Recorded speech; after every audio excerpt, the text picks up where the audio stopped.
Gentlemen, start your engine.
And good evening, ladies and gentlemen. Welcome back again here on a Sunday night. It's the Blazing Pedals Xfinity Series brought to us by Savage Edge Graphics. Make sure you guys head over to savageedge.com.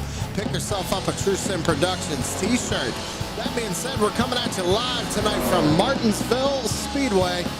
And it's going to be a long one, ladies and gentlemen. 300 laps tonight. We're looking at about a 55 to 65 lap fuel run.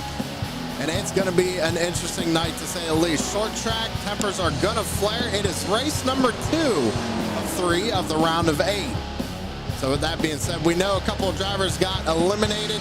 And as always, up at the top of your screen, highlighted in orange, that way you can see the names, of course, are our current playoff drivers. But what I want to do real quick is I'm going to go ahead and bring this on over. That is our current point standings right now. Leave it up on screen for you guys to take a look at it. Chris Carroll is in the lead with Jamie Walker second, Steven Johnson third, Taylor Butcher Benjamin fourth, Derek Paulson in fifth, Rick Thompson sixth, Brian D seventh, and Mark Arthur in eighth. So a lot of these drivers are going to be looking for a good finish here tonight. Get themselves ready for the last couple of races here to finish off the season. So we got Corey Sherman out in chat. We got Savage Edge Gaming out in chat. As always, Joshua Rutherford's out in chat. Josh says he's going for Mark Arthur here tonight. It's Mark's race to lose, and I'm going to have to agree with him on that. Definitely going to be Mark's race to lose. It's one of his favorite tracks, Martinsville. We're going to have to see what he can do. 300 laps is a long way, and anything can happen. But with that being said, it is time to head down trackside. So if you could please rise and remove your hats for tonight's National Anthem.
And thank you very much, Joshua Rutherford, for a great rendition of our national anthem. Ladies and gentlemen, I say it every week.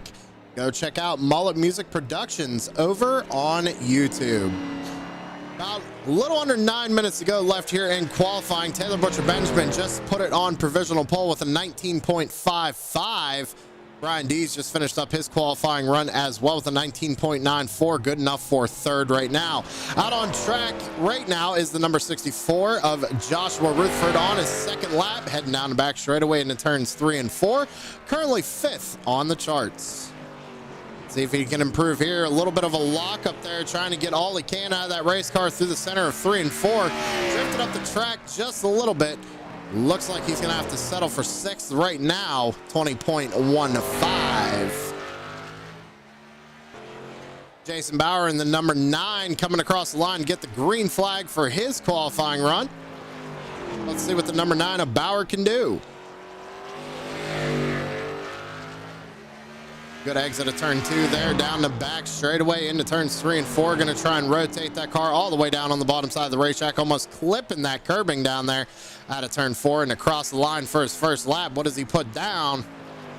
20.05 first lap for the number 9 of Jason Bauer.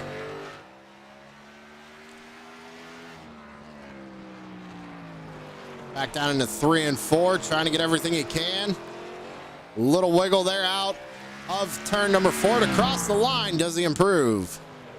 He does not. A little bit slower, 20.23. Gonna have to hang on to 7th position as of right now. Still a bunch of other drivers to go. We're taking a look at the number 55 of Paul Ellison, currently on his first lap of qualifying with about 7 minutes left to go.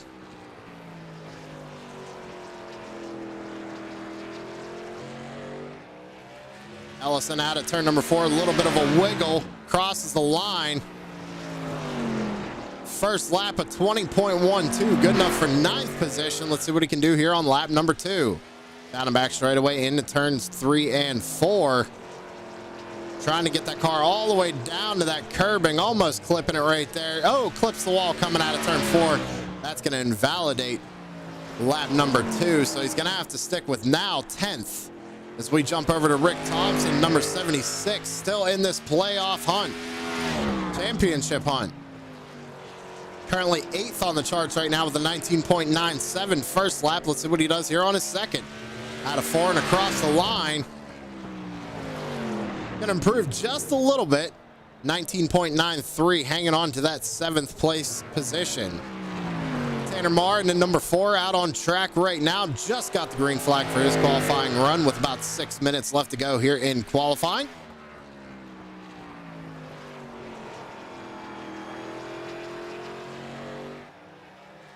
Out of 4, a little wiggle there. Not going to hurt him too much there as he crosses the line for lap number 1. Goes third fastest, 19.66 for the number 4, Tanner Marr. Does he improve here on lap number 2? So we still got over half the field who has yet to go out and set a lap here tonight. Oh, he clips the curb. He's going to loop it there coming out of turn number 4. Doesn't hit anything, though. Won't have to go to a backup car for that number 4, so that's good. Hanging on to 3rd position right now. That ends his run for qualifying. It's like there's a few drivers probably waiting for a cloud come over the racetrack, kind of cool that racetrack down a little bit, get a little bit more grip into it.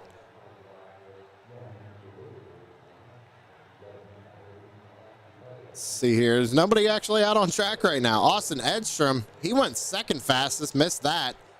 19.63 for the number 87.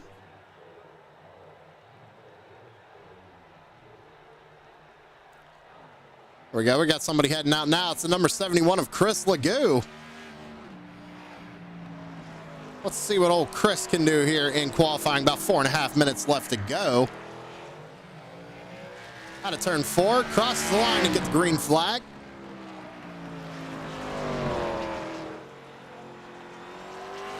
Kind of pushes up the track just a little bit there in 1 and 2.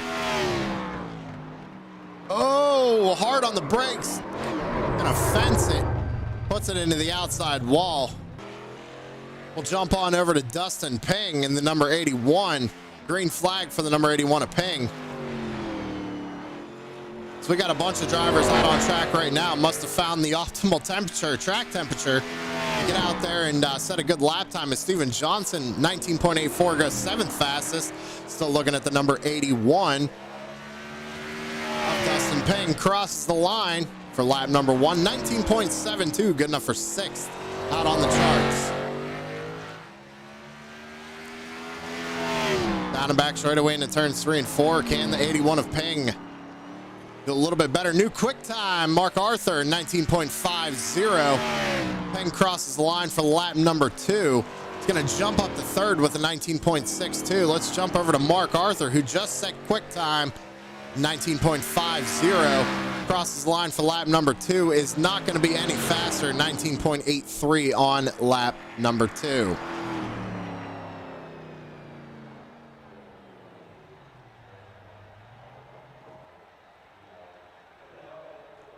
Chris Carroll just finished up his run, 19.74 for Carroll, good enough for 8th position. He's going to bring that 99 down pit road. Larry Bell just finished up his run, good enough for 19th with a 20.19. 20.19 for the 43 of Larry Bell. Taking a look at the number 6 of Derek Paulson in that MF Racing Designs Ford Mustang out of turn number 4. Crosses the line, gets the green flag for his qualifying run. Well, Corey, if he stays long enough, he'll be able to see the new commercial. See you out there, Marquise. Welcome. Connie, as always, welcome. Well, he's not, his name's in it. First lap for the number 6 of Paulson. 13th, 19.93. Times are very, very close here tonight at Martinsville. So we got 2 minutes left to go here in qualifying.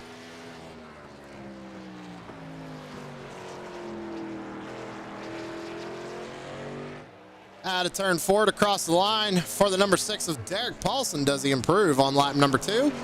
He does. He jumps up to a 19.79, good enough for 11th position, but his teammate Ty Maraska ran a 19.67, good enough for 7th position. Number 1 was looking fast in the practice earlier on. We'll see what he can do here later tonight. Wildman Wellman out on track in that number 42. Not sure if paint schemes are messed up for the 42 or not, but showing an all-black car here for Kyle Wellman. Wildman's first lap, 19.92, 14th out on the charts. About a minute to go. Lap number 2, does he improve? Looks like he's not going to improve. It's still showing me a 19.89, so must have just barely scraped the wall there and invalidate lap number 2, but good enough for 14th out on the charts.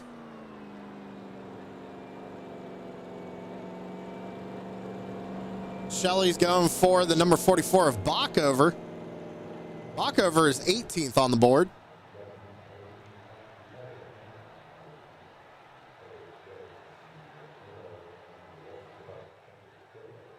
.37 seconds left to go. Looks like we have 2 drivers elected not to qualify tonight. Number 46 of Fred Thompson. Number 20 of Mike Massengill. Chris Legou, obviously, with that spin, he's not going to be able to finish up his qualifying run either. So we got 3 drivers going to be starting near the back here. Fred Thompson, Mike Massengill, Chris Legou. Lori's out there going for Mark. We all knew that was coming.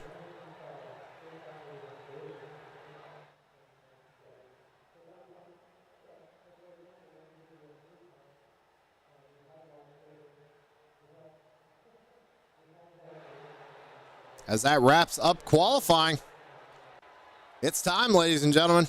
Get these guys out on the grid for 300 laps here at Martinsville.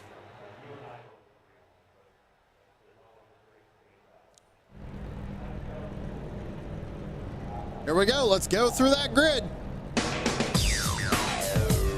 Mark Arthur going to be starting on the pole here this evening with Taylor Butcher Benjamin to his outside in 2nd. Dustin Payne going to be rolling off 3rd with Austin Edstrom starting in 4th. Tanner Marr starting P5 here tonight with John Perkins to his outside in 6th. Ty Morosco going to be starting in 7th with Dalton Kilrow to his outside in 8th. Chris Carroll rolling off 9th. Samuel Lawson, old party boy Lawson, going to be starting 10th here this evening. Derek Paulson in 11th and Steven Johnson to his outside in 12th. Moving on down, Corey Ruthford going to be starting in the 13th position with Kyle Wildman Wellman starting in 14th. Rick Thompson out out of Speed Mafia, going to be starting in 15th with Brian Dees, who is outside in 16th. Jason Bauer going to be starting in 17th position with Aaron Bockover rolling off 18th. Paul Ellison going to be starting 19th here this evening with Joshua Rutherford starting in 20th. Joe Alberico in 21st, Larry Bell 22nd, Jamie Walker 23rd, Fred Thompson 24th, Chris Legoo 25th, and Mike Massengill is going to round out the field in 26th position.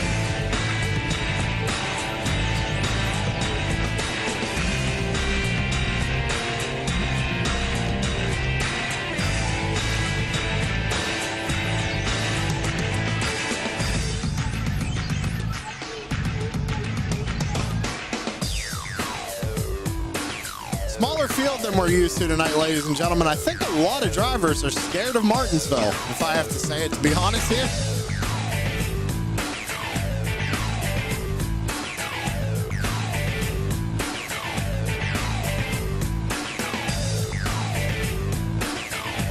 Pace car starts to roll off, and so do the drivers. We're getting ready to go here at Martinsville.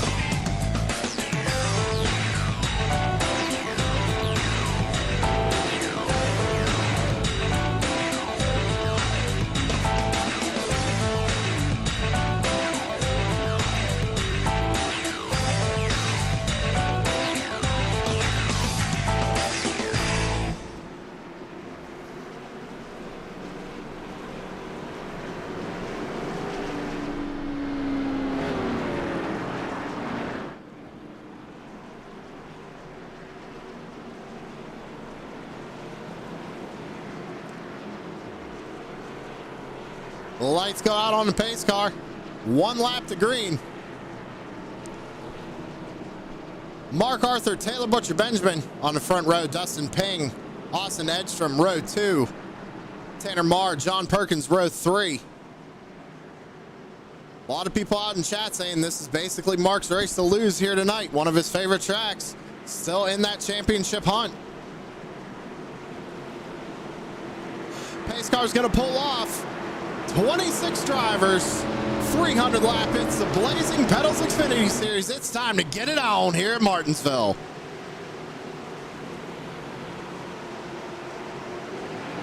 Green flag is out and we're racing.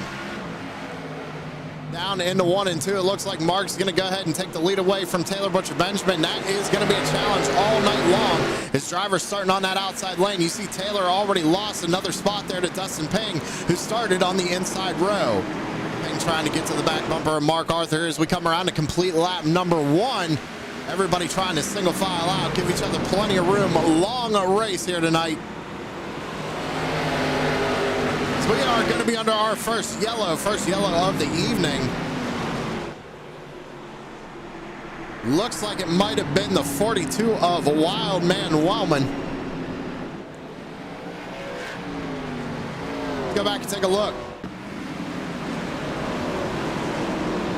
Wellman goes down in the corner, yeah, and it looks like he just gets hard on the brakes. Oh, maybe, yeah, he tried to avoid hitting the 2 of Stephen T. Johnson. Massengill hard on the brakes there, trying not to get involved with that as well. Wellman's going to slap the outside wall. Heavy damage on the left-hand side of that race car here on lap number 3. As race control just comes down and lets us know EOL going to be going to the 42 of Wild Man Wellman.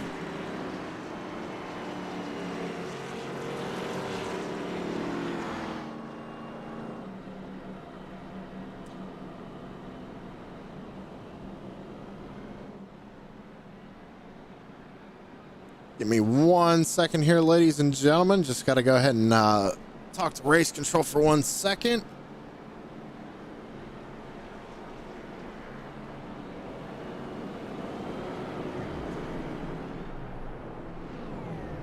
There we go. All right, so Mark Arthur's still your race leader. I tell you what, that actually helped out Dalton Kilrow. For some reason, Kilrow did not grid up. I'm not sure if maybe the 41's having some issues there or not.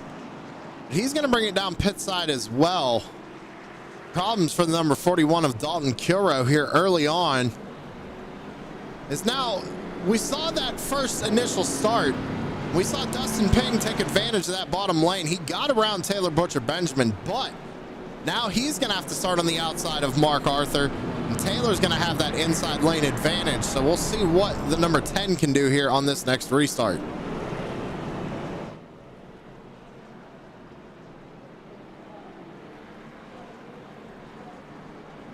Again, thank you all for tuning in to True Sim Productions here on a Sunday night for the Blazing Pedals Xfinity Series, brought to us by Savage Edge Graphics. I think Corey even put it in the chat. I think he finally got the TSP shirts up on the website. At least they better be.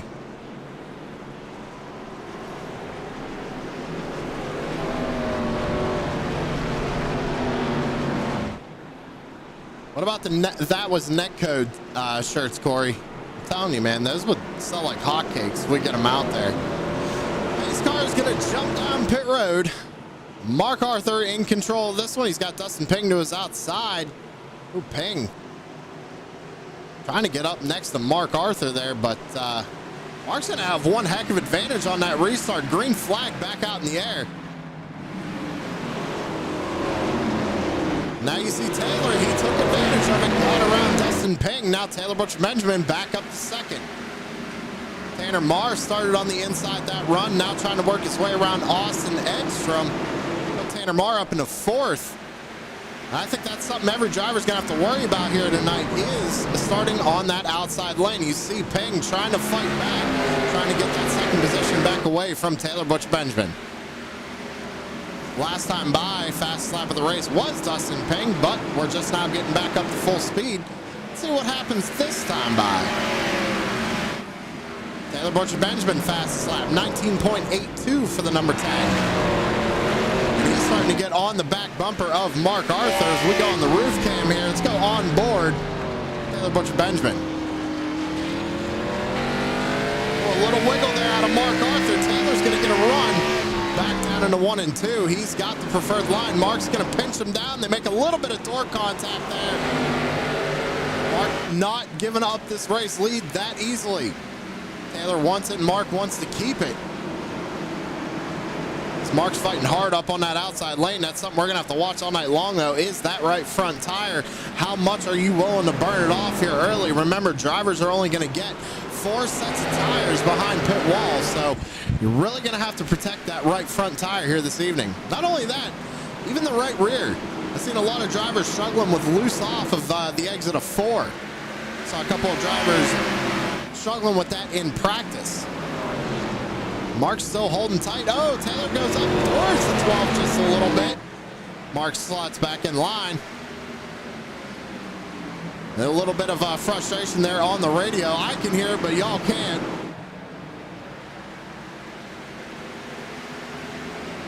Mark Arthur telling his displeasure there to the number 10. 10's apologizing. So he pushed up in the corner just a little bit there. Mark's starting to lose some ground here to the number 10.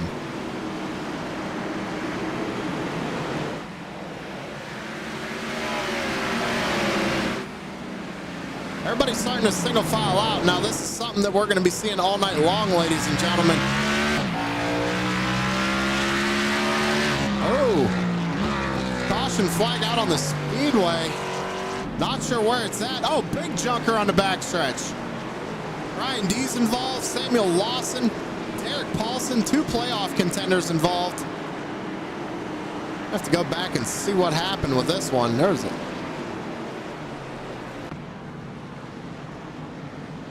So, taking a look at John Perkins.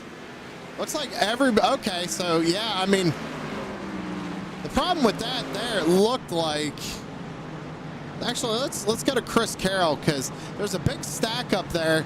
Ping saves it. And then it's just a chain reaction there. I mean, really nowhere for anybody to go. Sam Lawson got involved with that. Let's see what happened to Lawson. He tries to avoid it, it looks like, but I think Paulson was there. I think it's just not really a case of, I'd say that's a case of guys just not giving each other a whole lot of room here. So there's a big stack up. Perkins tries to stack it up, or not getting to the back of the 99, gets into him. Then it's just calamity from there on out. Let's see if I can't go on board here with Brian Dees.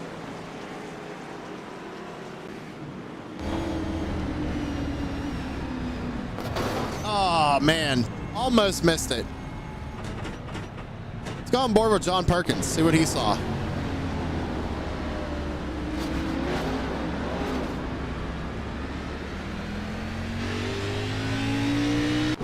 On board with Rick Thompson. He got a piece of this.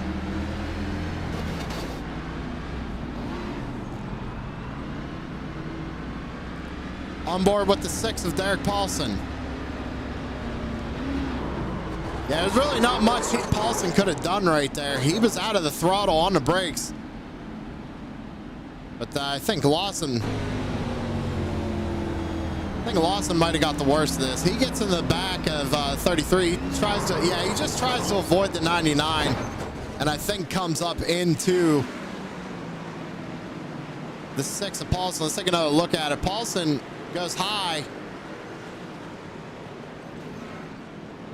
Yeah, and I mean, that's really all there is to it. Unfortunate start to the night here for the number 24, Samuel Lawson. It's got a long way to go in this one. Lap 18 of 300.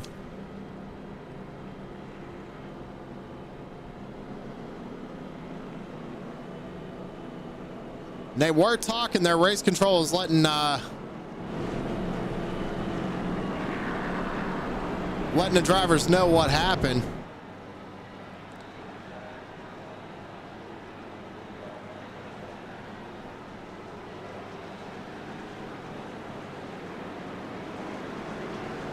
I was going to ask, but these guys are getting ready to go back green flag race, and I don't want to key up and get these guys out of their mindsets here, mess them up. It's the last thing we need here tonight. Martinsville's a great track. It really is. We're on caution number 2 of the evening, if I'm not mistaken. So a long way to go. Taylor Butcher Benjamin going to be firing them off here. Out of turn number 4 in the restart zone. Green flag back out in the air. Not a good launch there for the 12. Austin Edstrom is going to take advantage of that and slide up in front of the 12 and take second away. And Mark Arthur did not get a good restart there. Already lost a bunch of time there down the backstretch. It's now Austin Edstrom looking for the race lead coming out of turn number 4.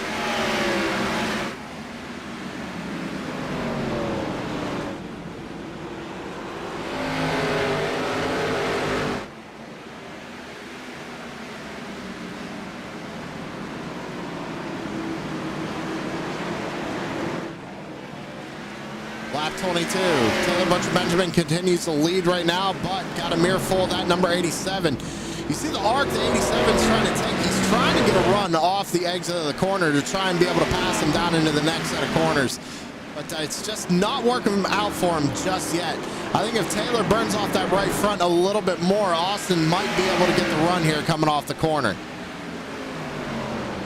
Mark Arthur still holding on to 3rd. Dustin Payne right behind him in 4th. Still running in the top 5 is the number 4 of Tanner Marr.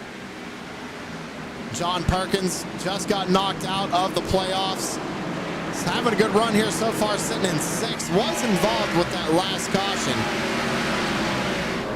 but it doesn't look like it hurt the car all that much. Still running in the top 10 right now. Ty Moroska sits 7th. Stephen Johnson right behind him in 8th.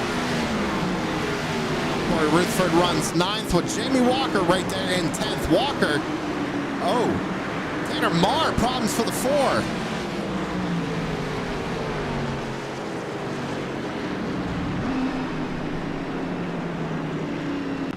Let's go back and take a look. Ooh, what happened here? Yeah, it looks like Perkins just gets into the left rear of the 4. Tanner tries to catch it and kind of overcorrects it up into the outside wall.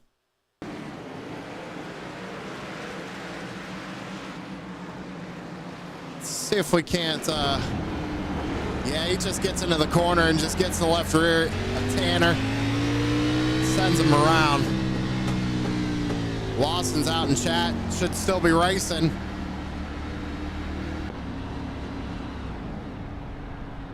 Saying it's the worst track on iRacing. I disagree.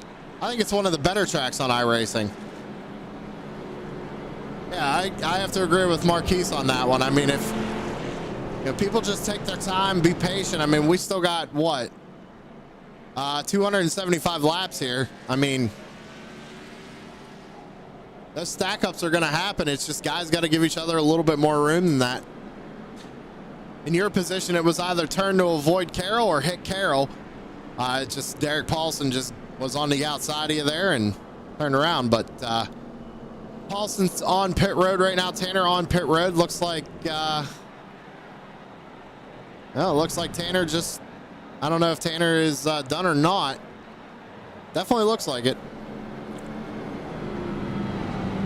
Paulson's still hanging out on pit road, though. I think he's just trying to get that car completely fixed. He has to get out here and finish. Has to try and get as many points as he can being in the playoffs. Let me go ahead and bring up your points again for you real quick, ladies and gentlemen. That's what we're looking at points-wise. You see Derek Paulson currently 5th in the standings, so definitely needs a good finishing spot here tonight.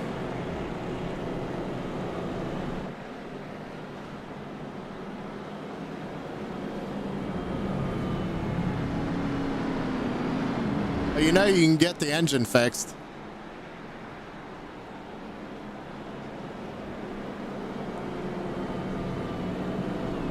$275 laps to go.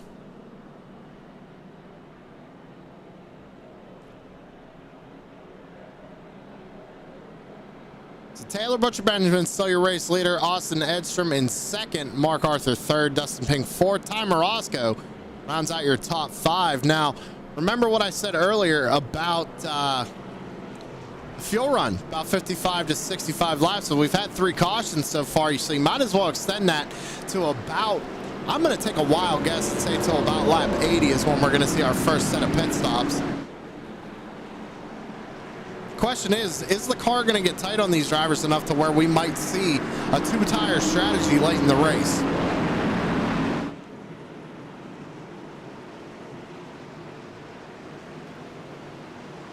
Pace car is off. Taylor Butcher Benjamin out of turn 4 down to the restart zone. Green flag back out in the air. Great launch for the number 10. Same with the 12 of Mark Arthur. He's going to be able to get around the number 87. 87 of Austin Edstrom. Not a great launch there on that restart. Now in jeopardy of losing another spot to Ty Morosco's. Morosco almost puts the 81 up into the outside wall. Little apology coming over the radio right there.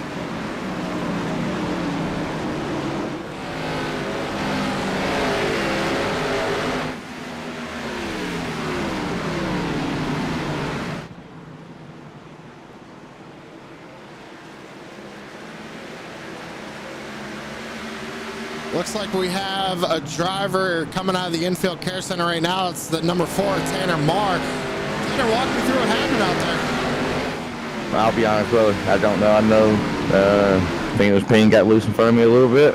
I got on the brakes, went up the track a little, and I guess 33 couldn't get slowed down. And no, it wasn't his fault. He didn't mean to do it right, but it still sucks really bad. I love his track and super disappointed right now, brother. So what happened? Did you just overcorrect the car? Or, I mean, it looked like you tried to catch it there and it just kind of overcorrected. Yeah, it was like we turned to correct it, and it was, I thought we had it, was just going to lock it down, right? Still going to be wrecked, spun, but just going to lock it down. But then it just grabbed grip and went. It looks like, I don't know, it looked crazy watching it. Well, what's the car looking like? Are you going to get it back out there, or is she going behind the wall? We got 30 minutes required, and I don't even know, 14 optional, so we're shutting it down for the night. We're going to not be out in the way out here. Well, unfortunate for you, man. Definitely need to back up that Richmond when I thought this was going to be the track for you to do it. Had a great qualifying run, but sorry that's how your night had to end. It's all good, brother. Appreciate it. That was Tanner Marr, driver the number 4, as we had another caution while we were talking to Tanner out of the infield care center. So let's go back and take a look at what happened.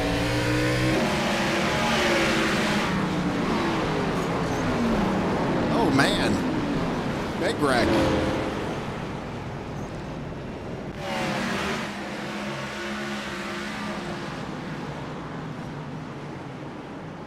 Man. Oh, Chris Carroll involved. Oh, Chris Legoo got a piece of it. I'm just hearing now from race control, it is on the 44, drifts up the track just a little bit into the number 5, and that's what have ultimately caused that one. Big junker here going into turns 1 and 2.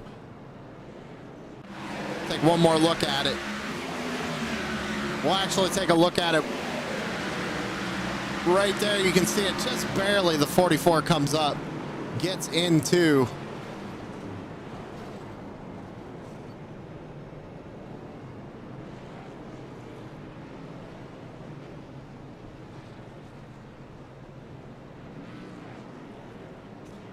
that driver's a little upset they're not getting the lucky dog out there.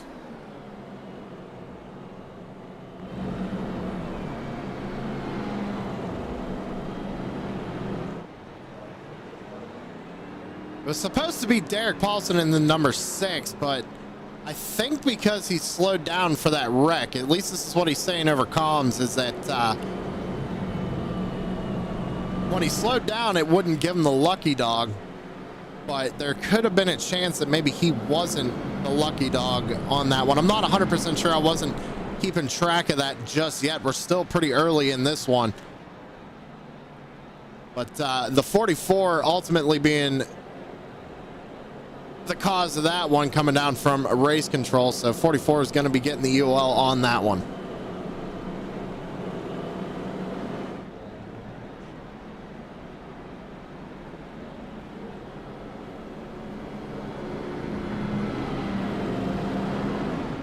So a couple of drivers already out of this one. Tanner Marr, Samuel Lawson. Corey Ruthford was on pit road for a hot minute, but he was just involved with that one.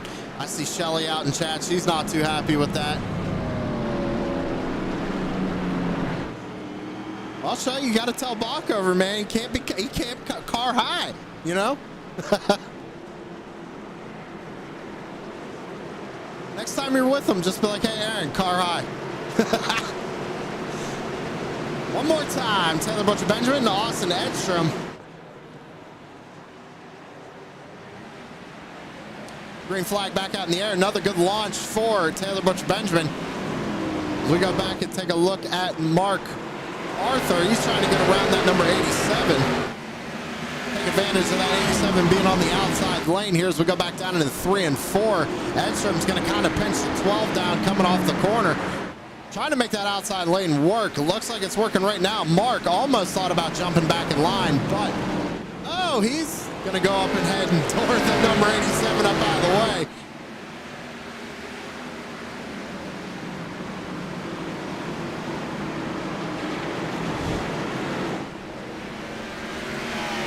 But Edstrom fights back hard on that outside lane.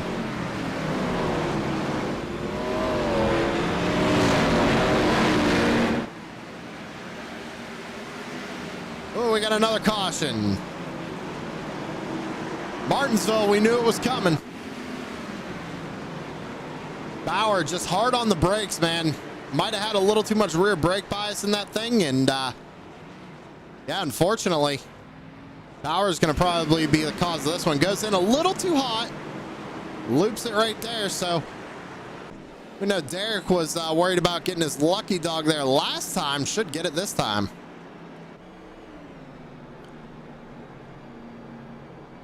Waiting for race control to confirm that, but I'm 95% sure it's going to be put on the 9. Always give that 5% a benefit of the doubt, you know?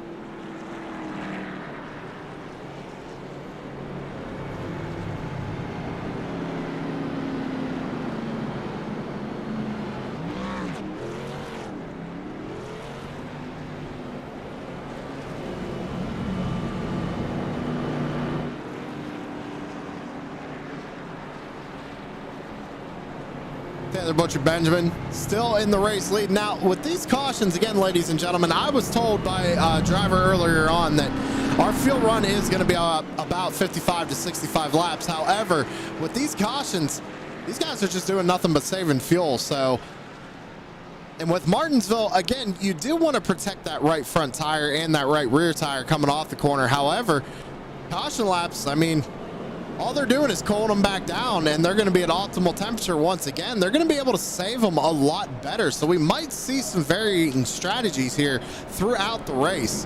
Lap 45 of 300. We still got 256 laps to go. Long way, and yes, this is a transition race, ladies and gentlemen. The lights are going to be coming on here soon. So that's going to change the way all these race cars handle here very soon. And from what I've heard, actually, there was a couple of drivers working on this, not the setup, but working on practicing last night. And they were saying that it is a very drastic change from the daytime to the nighttime with this fixed setup that they're running. So right now, Taylor, he's in the prime spot. He's up in the lead, but does he have the practice under the lights? Can he keep the lead here throughout the race? We're gonna find out, because Austin Edstrom, he's there, started in 4th position, now up to 2nd, but he's had to start on that outside lane these past couple of restarts, and Mark has been trying to get around him, but he's been doing a really good job holding that outside line. And also, Austin, if you watch this back, there is a Blazing Pedals banner. We need you to get that on the car for the final races, if you don't mind. Thank you very much. Maybe a couple weeks because he's a new driver, but gotta get that banner on. And Butcher Benjamin one more time out of turn 4 into the restart zone, and green flag back out in the air. Oh, a little wheel spin there out of the number 81 of Dustin Ping. Edstrom, he got a good restart that time, and he's going to be able to take over that 2nd spot. Oh, Ping heavy on the brakes, almost got into the back of the 12. I know Mark was probably looking in that rearview mirror and saying, thank goodness he did not hit me right there. Now Ping trying to make a pass on the high side here. And so is Jamie Walker back here. Walker going to the high side at Ty Morosco, but it didn't work.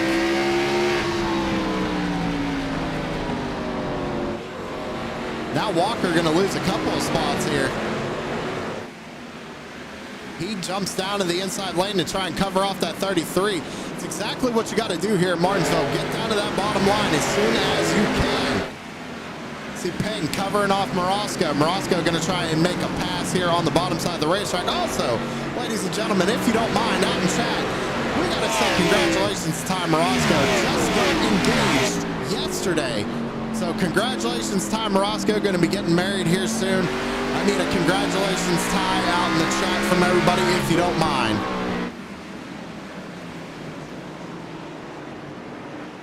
Currently running in 5th. Wouldn't it be something? You get engaged and then you come and win Martinsville.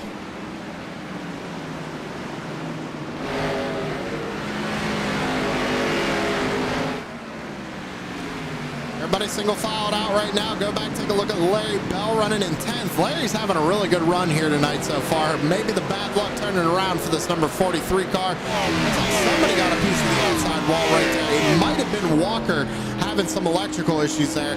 So we're on board here for just a second. Looking at the back bumper of Stephen T. Johnson. Remember, Johnson won in Talladega. And then won, I believe, the following race after that, if I'm not mistaken. Let me see here. Let me just double check that. I'm probably wrong. Or no, I'm sorry. Johnson won Twin Ring, then won Talladega, and then Carroll came back and won at IRP. So Johnson's looking for another win here.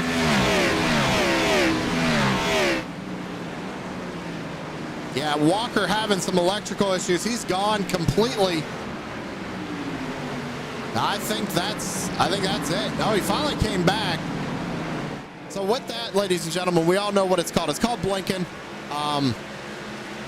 We try to play it off as an electrical issue, but the problem is if Jamie disappears for so long, what it's going to do is it's going to send him pretty much to the back of the field. So definitely going to have to keep an eye on this 88 here tonight, because he is one of the drivers to watch here at Martinsville.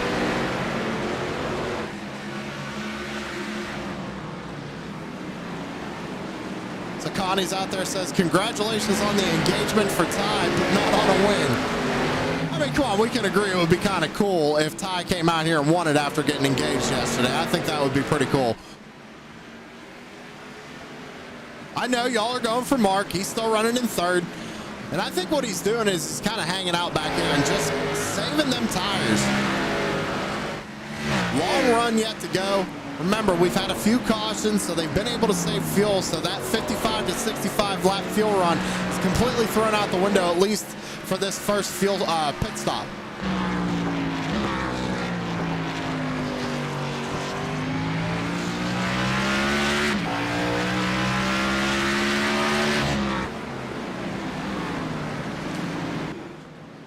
Go back and take a look at Steven Johnson all over the back bumper of Ty Marosca. Marosca's losing a little bit of ground here to Dustin Ping, about 1.4 seconds off the back bumper of that number 81 currently.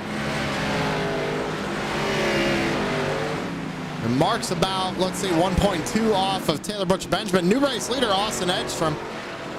He got around Taylor, leading the way in that number 87. 141 laps to go.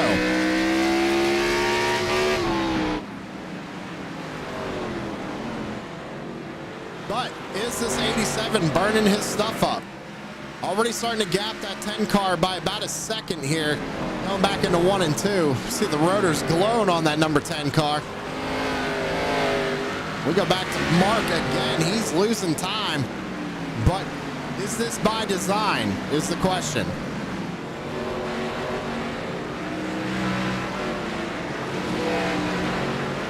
Steven Johnson still working on the back bumper, the one of Ty Marosca. As we go back down into turns 1 and 2.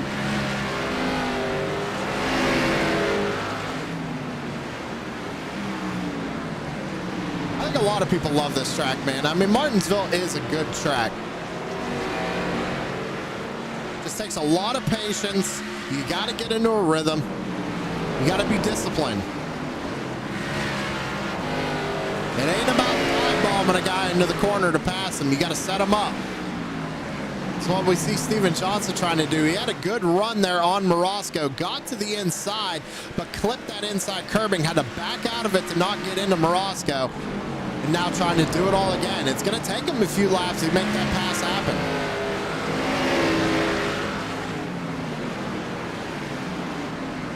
It's all give and take, as cliche as that saying is. You're 100% right, though. It's all give and take, especially when you're this early into the race.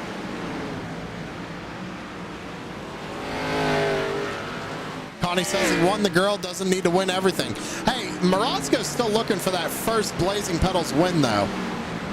As they're working around lap traffic. Oh, Steven Johnson into the back of the 46. Is that really not going to trigger a caution? Oh, my goodness. Oh, that will. Fred Thompson loops it around here on the front stretch. There's a lot going on right there, ladies and gentlemen. Let's go back and take a look. So we get out of the corner. Johnson gets into the back of the 46. How that didn't trigger a caution, I have no idea. They come off the corner, and Fred just loops it right here. But I tell you what, he did a good job. Locked the brakes down. Nobody hit him. Everybody's doing a good job getting around him. So back under caution here once again at Martinsville. Do we see drivers come down and take fuel here? Edstrom says he's coming down. Butcher Benjamin's going to follow him. Walker's going to stay out.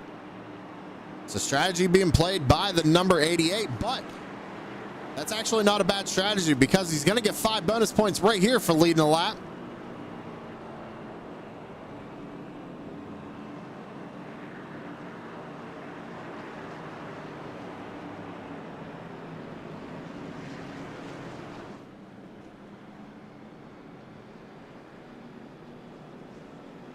Listening to race control right now, tell the drivers what had happened, and he's basically saying the same thing I was, and I believe that it is going to be on the 46 here, if I'm not mistaken.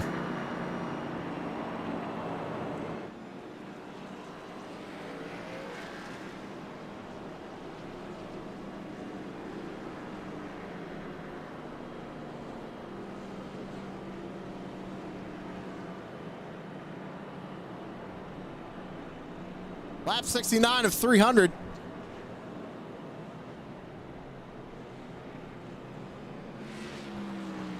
.46 of Fred Thompson going to be given the EOL there. So the reason being, ladies and gentlemen, is because they go off of by what triggers the caution. That's what race control's going off of. And he even said it over the radio to the drivers. They got together. Johnson got him sideways, but no caution was triggered. So once Fred came back around off turn 4 and he looped it on his own, that's what triggered the caution. So unfortunately, that will be put on 46 of Fred Thompson. Few drivers stayed out. Walker, Wellman, Rutherford, and Bauer. These drivers all stay out.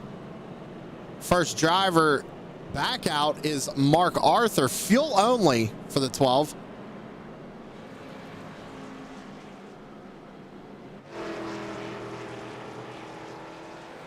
Sounds like problems maybe for the 5. Might have gotten a black flag there. Might have hit the cone coming on to the entry of pit road. Said he kind of got forced over there.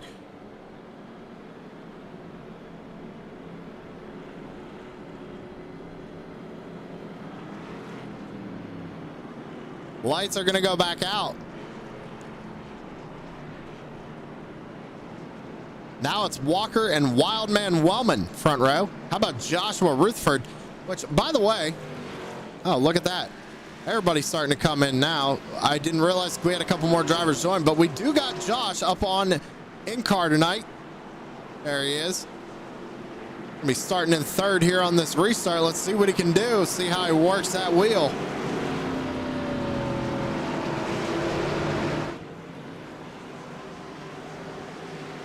Oh, man.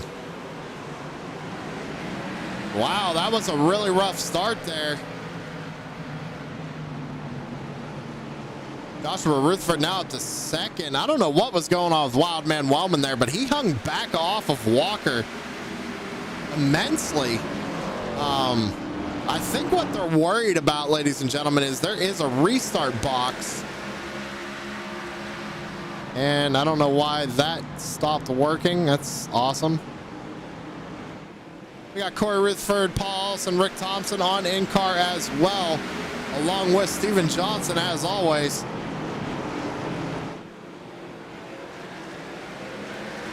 So I'm not sure what was going on with that restart. It was a very interesting restart. Is now Jamie Walker out to the race lead by 1 second over Rutherford, but Edstrom trying to fight back here.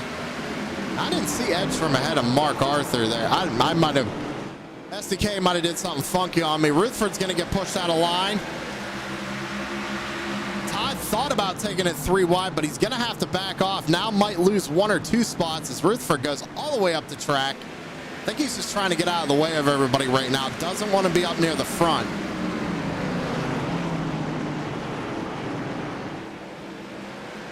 Oh, Mark Arthur and Ty Morosco make a little bit of contact right there.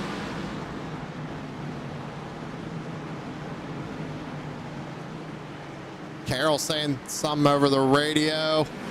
So is Taylor Butcher Benjamin. I don't know if they might have made contact with somebody or not. Trying to keep, oh, look at this. We got, might be able to see it right here.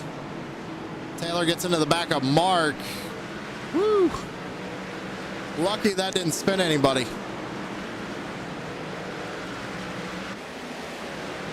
Sounds like Carroll not happy with the 17 right now.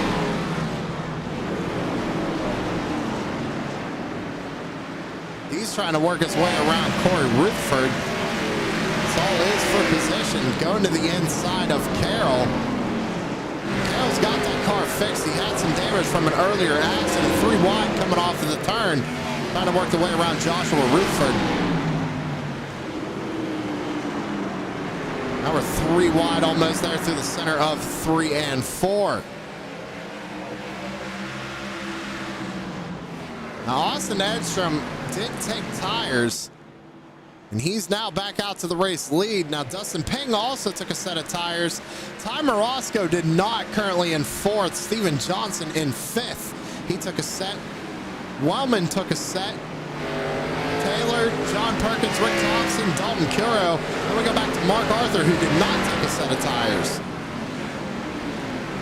So strategies, different strategies being played here tonight, taking lap 81 of 300. We're going to go ahead and take our first commercial break of the evening, ladies and gentlemen. Don't go anywhere. Be right back. Put the power of Southern Shores Realty to work for you. With over 30 professionals in sales and rental management, Southern Shores Realty and I will get the job done right. I'm Rick Thompson, your Outer Banks real estate expert. Call 261-2000.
What's up, everybody? We're taking a break in this exciting race to tell you a little bit about Savage Edge. You can go to our link here, www.savageedge.com, or our Facebook here. So we're about to tell you a little bit what Savage Edge does.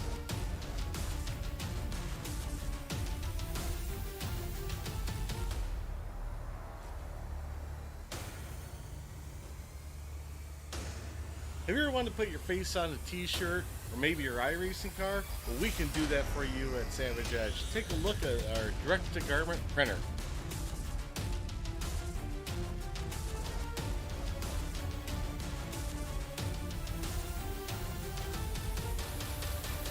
Did you just get excited about what you can see on a t-shirt? Well, we got more for you. What about embroidered hats? Everybody loves a good hat. Look at this.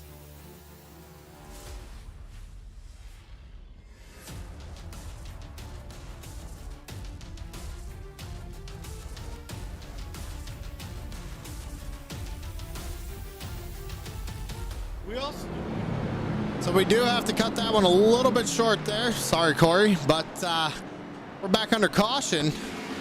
We're going to go back and take a look at it right here. It looks like Larry Bell just washes up the track, gets into the 12 of Mark Arthur. Arthur's going to loop it around. I don't think he got hit by anybody, though. Trying to get another angle of it here. This looks like as soon as he got spun, he went down to the apron. He's going to get it spun back around. So no harm, no foul, no major damage to the 12. He's still in this thing. Race control did come down and say that that was on the 43 of Larry Bell.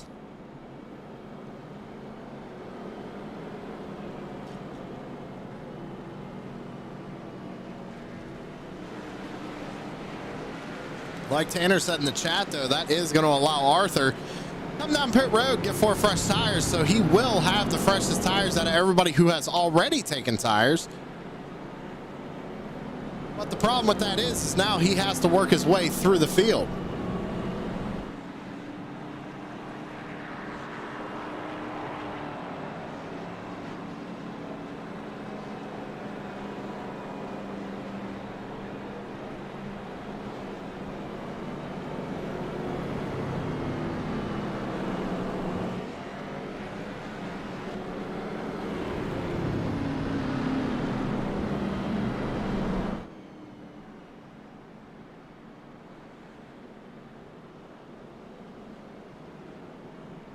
So Austin Edstrom still your race leader. Dustin Ping holding on to second. Time Orozco up to third.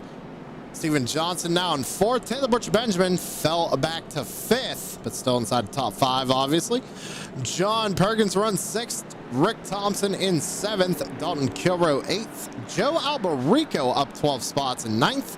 And rounding out the top 10 right now is Paul Ellison in the number 55. Gonna re-rack them, restack them, and fire them off one more time here at Martinsville. This time it's gonna be Austin Edstrom and Dustin Ping on row 1.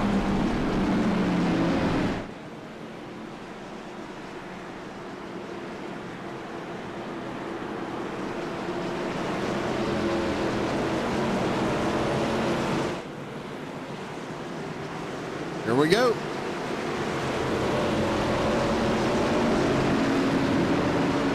Not sure what's going on with these restarts. I don't know if the drivers know. They can...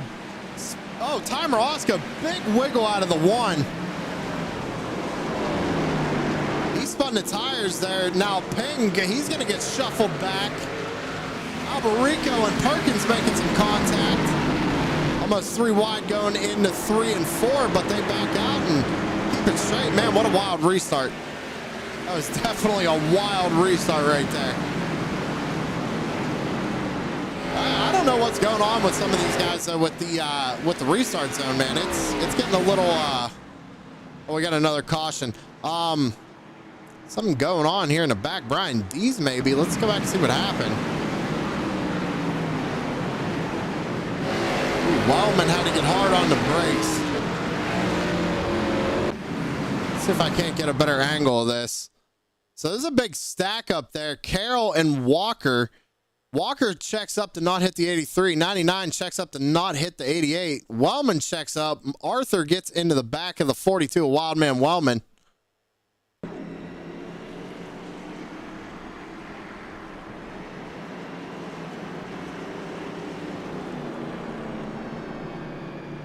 A lot going on right there. Waiting to hear from race control, see who that's going to be put on. They can't speed up to match the leader's speed. Well, they can. They just can't do it in the box.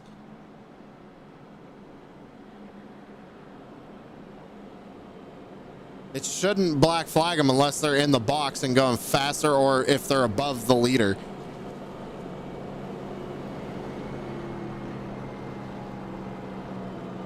Blinking on them. Yeah, it's gonna blink because they're going faster, but it's not.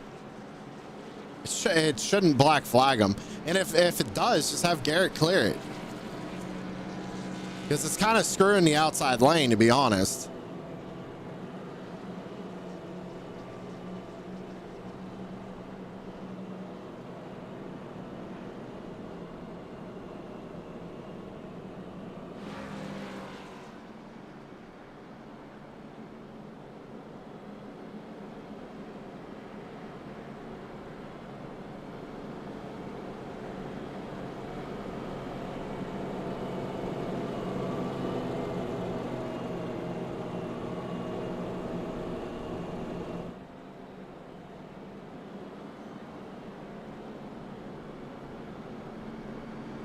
Austin Edstrom's still your race leader. Ty Morosco runs 2nd now. So Morosco's now going to have to start on the outside.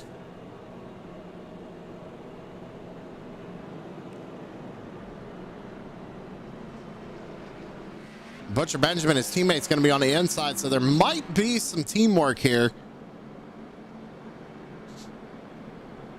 Yeah, Tanner, they fixed that whole speeding thing. I don't think it should do anything if they're as long as they're not in that restart zone and speeding.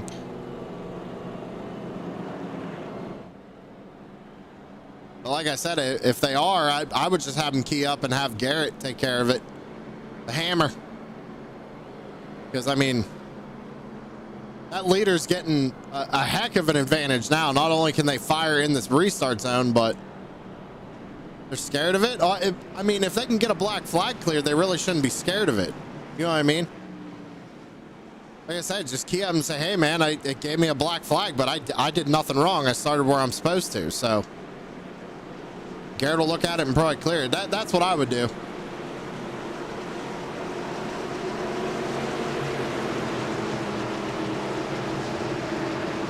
Let's see, Ty's trying to hang back right here. Or he's not trying to hang back. What he's trying to do is... Yeah, I mean, that's And it's not Ty's fault if they're that worried about getting a black flag. That's what I personally would do. I would just run right up next to him. And if it gave me a black flag, I'd ask Garrett, hey, you know, can you clear that? I'm doing what I'm supposed to do. You know what I mean? That's kind of an iRacing flub right there. But back under green, Austin Edstrom now leading the way here, coming to take a lap 100. We got 201 laps to go.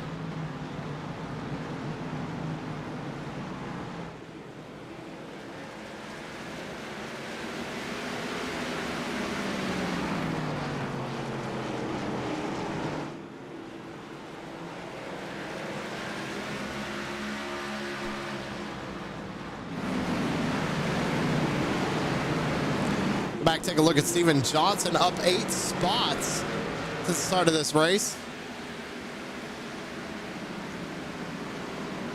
What has worked perfect the rest of the season? Think it's just the small track. I mean, it could be, but like I said, I don't think that it'll affect them if they speed up to get next to the leader. I think iRacing stopped black flagging you for the speed thing. It's only if you pass them in the in the restart zone. So I would just have Garrett relay that, just because the leader's getting way more of an advantage right now than they really should, in my opinion.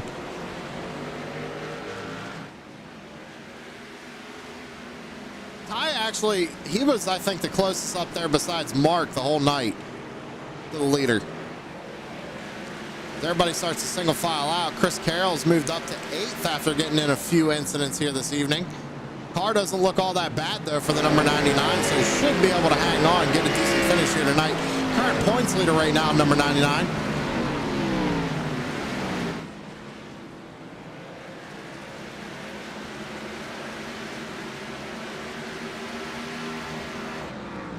Up 10 spots so far tonight is the 76 of Rick Thompson. Thompson coming into this evening. Where is Thompson in points here?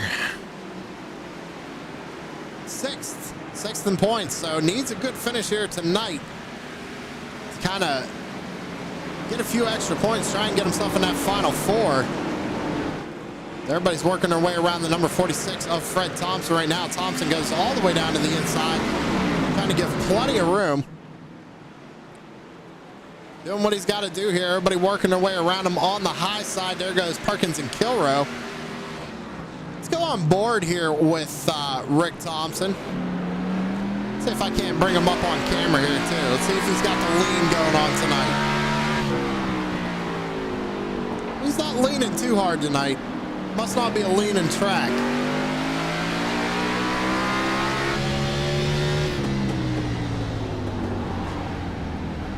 Might have pushed a little hard right there in the center of 1 and 2. But he's up 10 spots, currently running in 5th. Like I said, having a good run here this evening. Last time he pit was on lap 67, got 4 fresh tires. Just got to keep being smooth, being consistent. He should get himself a good finish here tonight at Martinsville.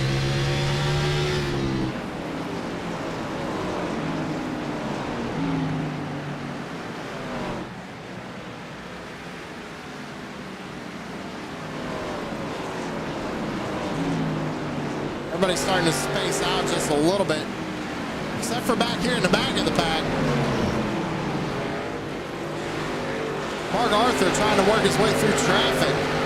Got Dustin Ping in front of him. Ping also trying to work his way back up through traffic. Remember, Ping started up there in the 3rd position. Mark's got a good run here down the front stretch. Going to take a peek to the inside of Ping. Try to take away that 14th spot from number 81. He's going to get him right here. Back up to the front, it's still Austin Edstrom with Ty Morosco right in tow. Now Ty's only about 8/10 off of the back bumper of the 87. Currently running about a 10th slower. Taylor Butcher Benjamin is actually running faster than our top 2 right now. Last lap at 20.10 compared to a 20.11, our race leader. So just a little bit faster, not much. But here in Martinsville, that a little bit is a lot of bit.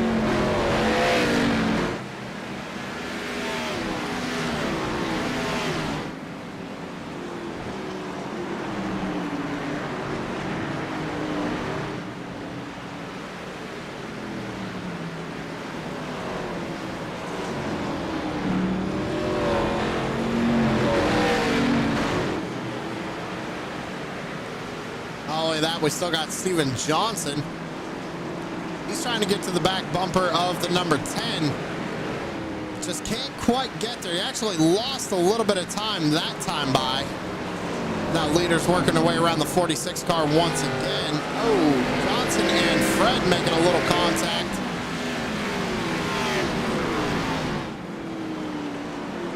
Now I think all Johnson was trying to do there was cover to make sure nobody could try and get a run on him and make a dive ball move down to the inside. Rick Thompson, though, not close enough to make that move happen.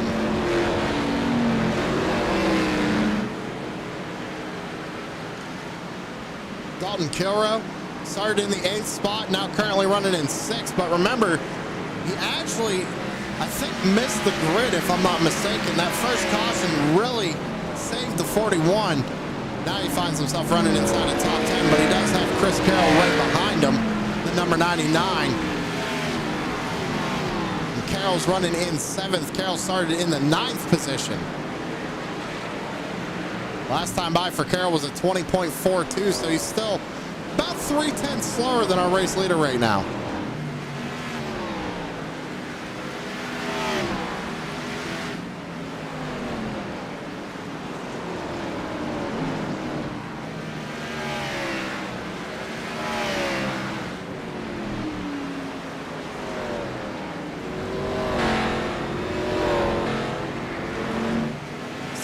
Edstrom out leading the way about 1.8 seconds over Ty Morosco. About another minute here. We're probably going to jump to a commercial so we can give Savage Edge the proper shout out they deserve. Remember, go over to savageedge.com, get yourself a True Sim Productions t-shirt, or any kind of t-shirt for that matter, because Corey will put your name on anything. Our race leader working his way around lap traffic. That's the 20 of Mike Massengill going 1 lap down.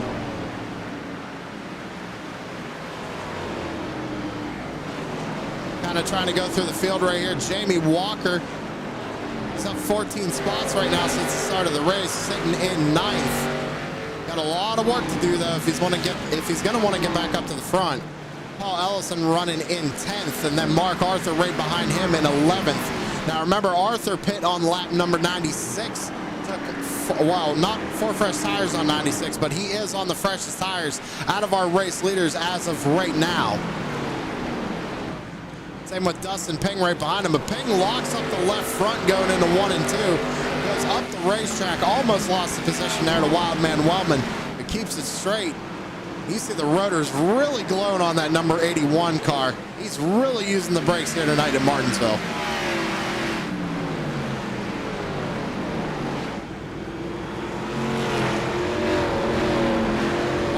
Wellman running in 13th. He's got Derek Paulson right behind him. Now Paulson is actually having a really good bounce back. He was involved in that early caution, still has some pretty significant damage to the rear end of that car, but with it being a short track, it's not going to affect it all that much. Got his laps back, now finds himself in the top 15, so can still get a good finish here for the number 6, just need to stay consistent. Caution flag back out on the speedway. It's like it might have been the 44 of Bockover and Jason Bauer in the number 9. Let's go take a look. So Bockover, oh wow, Corey Ruthford did a good job avoiding the 9. I think that's a night ender for the 44 and the 9. Let's go back and take a look at what happened to Bauer here. Comes off the corner, gets loose, puts it into the outside wall. Bockover just nowhere to go. Gonna be hard to decipher who's at fault there. So bam right there, and almost, I personally, I don't see how that's really Bockover's fault.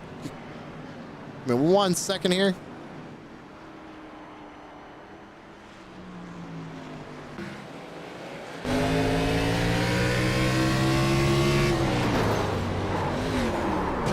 So race control coming down and saying that is on the number 9. Let's go back. This is on board with the 44. You see, watch. 5 moves out of the way, and Bockover just not enough time to react.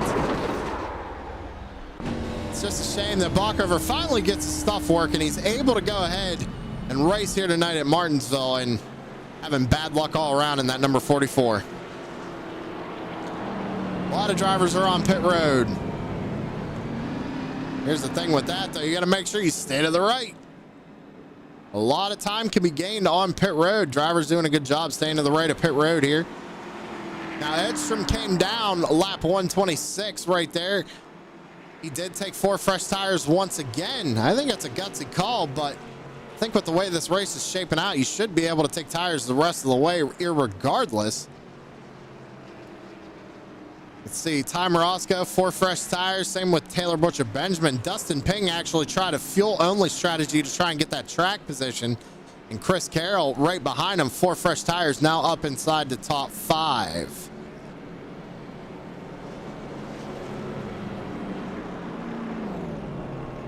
Looks like Joe Alberico might be trying to get his lap back here.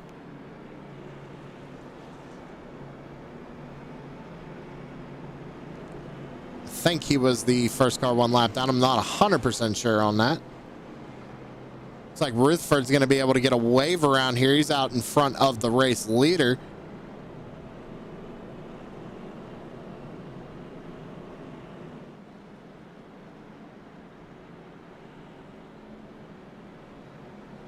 Let's see if I can't get a word in with the number 1 at Ty Morosco real quick.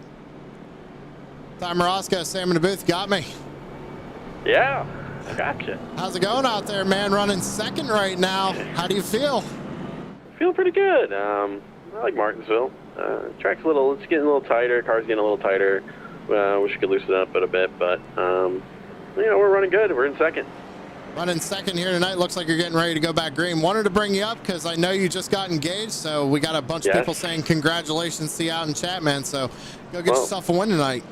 Yeah, I will. Thank you to everybody who said congrats, and we'll try to get this MFRD Ford Mustang up front and win this thing. All right, Ty, good luck. It's Ty Morosco, driver the number 1. Let's see what he can do here.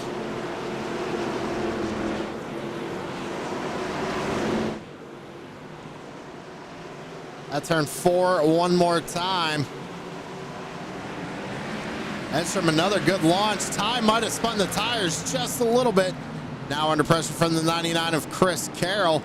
Carroll to the inside of the number 1. Now Ty was second on that restart. Started on the high side. Didn't get a great restart. The 2 cars on the inside lane, Taylor Butcher Benjamin and Chris Carroll, both got around the 1. So Ty slots back down in line. Now he's got some work to do. Lap 132 of 300. Still 169 laps to go here in Martinsville. Oh! Big check up here. Driver's doing a really good job. John Perkins trying to hang on to it. Everybody trying to work their way around him right now. Great save out of John Perkins. Oh my. What a save out of Perkins. Let's go back and see if we can't get a look at what happened there. We go down to the corner, just hard under the brakes. Look at that. Everybody doing a really good job getting around him. He tries to stay low, drifts that corner. Straight. Steven Johnson says, I'm going to take that spot. Thank you very much. Great save out of the 33 of Perkins.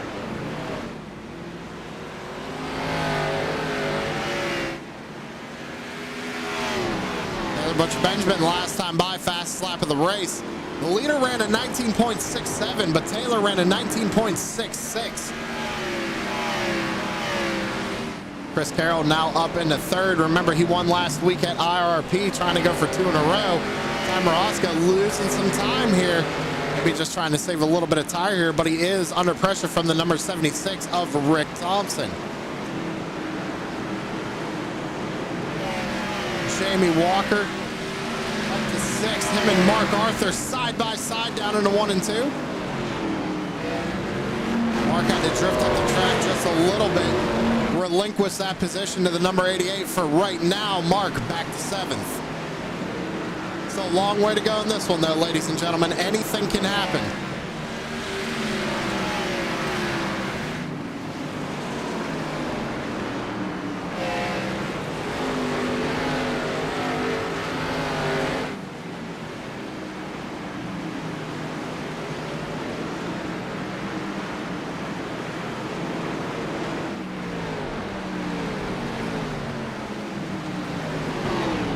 More issues for the number 88. He's going to go wide. Mark's trying to work his way around lap traffic, so was not able to get around Walker, but we're going to be back under caution one more time.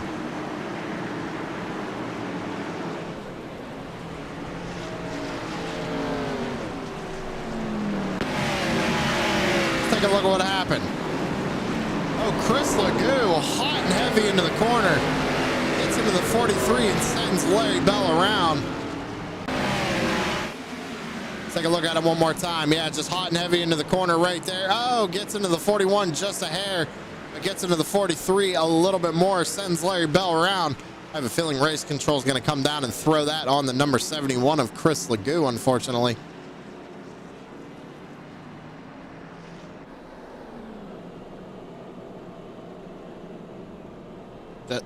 Just got confirmation right there, ladies and gentlemen. The 71 is going to be getting the EOL on that one. See Jason Bauer out in chat. What happened, Jason? Not in no more? What happened? Oh, not. He's still sitting. I think he's still sitting on. No, man. Looks like Bauer decided to take it behind the wall, saying that Carroll's car looks like the Flash out there with that red and yellow on it. Have to put a lightning bolt instead of flames on there somewhere.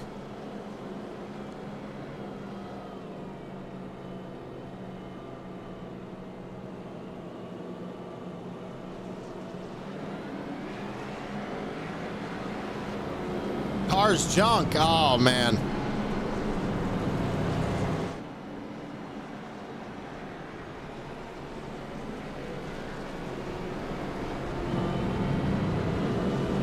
So Austin Edstrom still leading this thing.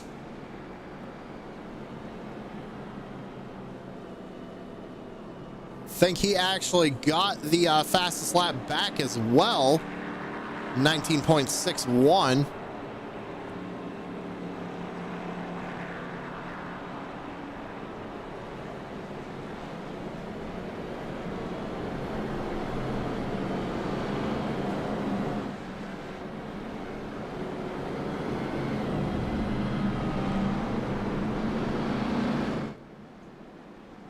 Looks like Joshua Rutherford's trying to get that wave around.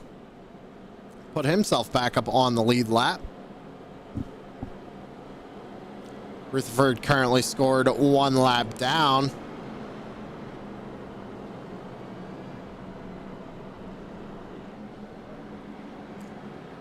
We'll see what Taylor decides to do here. He's going to be starting on the outside this time.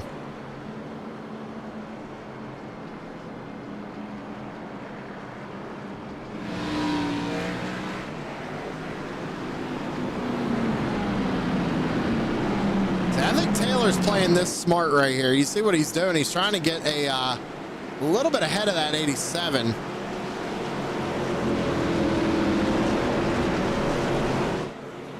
Now he's going to lose time right here, though, and now you got to get up next to him. Just killing that outside lane. Green flag is back out in the air. Carroll spins the tires just a little bit. Great catch. The 99 of Carroll's. We go back down into 1 and 2. He's going to go to the inside and take the Butcher Benjamin. Time Roscoe drops back down. Going to try and follow him. Not able to get there.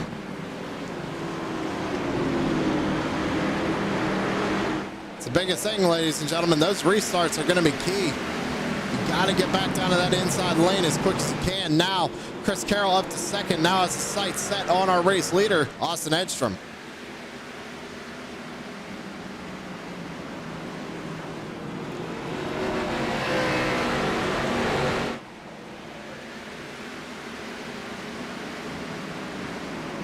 Yellow flames on the lower quarter panel is what does it. It would make more sense if he was trying to go for the flash that he would put the lightning bolt, though. I think that would be cool.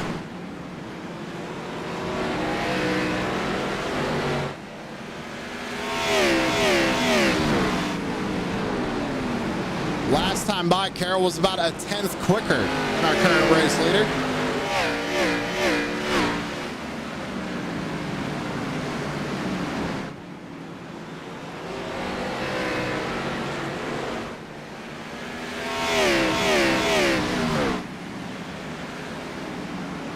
Normally when I interview people, ladies and gentlemen, it does jinx them. Ty Roscoe currently running in 4th. And he's got a mirror full of Rick Thompson. I tell you what, Thompson has really shown he's gotten a lot better on these short tracks, sitting up here in the top 5, but he does have Jamie Walker right behind him. So let's go on board here with Walker.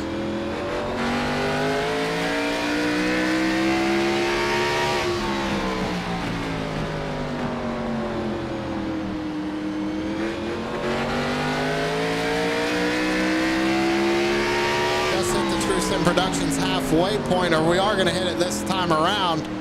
So if Austin can hang on to it, he's going to get himself a couple of bucks.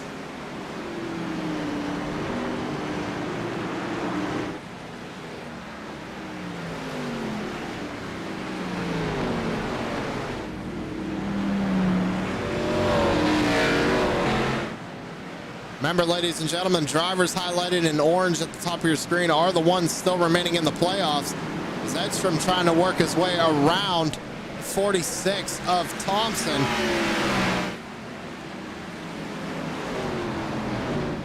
Chris Carroll last time by was about another full 10th quicker than our race leader, so he is running him down.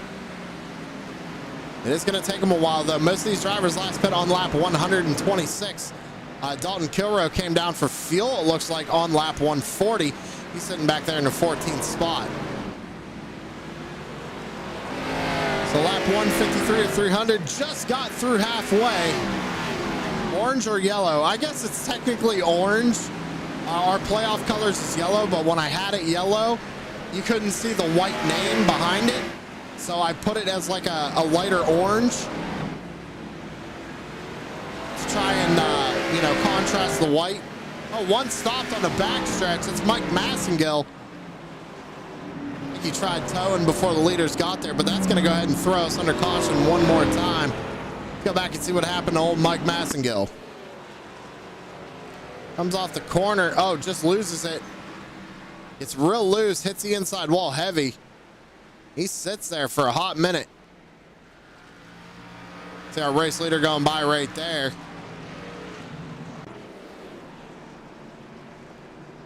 So it's probably going to be on the number 20 there, a Massengill.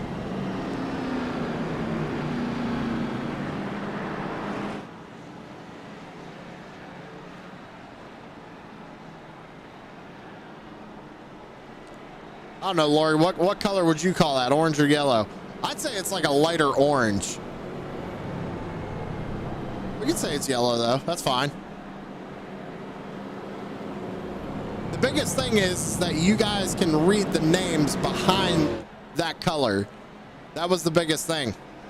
I think if we make our playoff colors green next year, that be able to get the green up there, I think that would look a lot better. Looks yellow. Hey, if it looks yellow on your TV, cool. We'll go with yellow.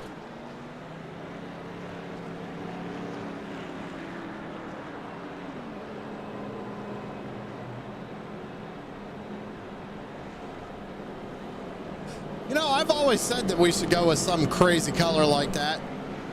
Maybe make it like purple, pink, something different. Something different than the typical yellow or green that we see with the chase / playoffs in multiple leagues.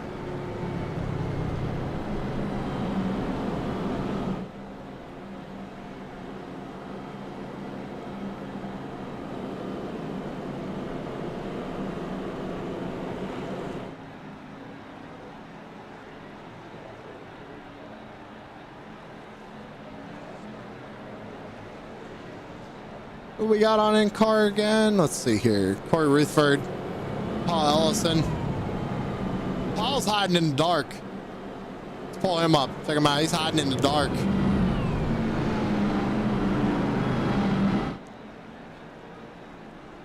It looks like Rick Thompson. He's a little blurry. A little blurry right now. That autofocus on that camera not working too great right now.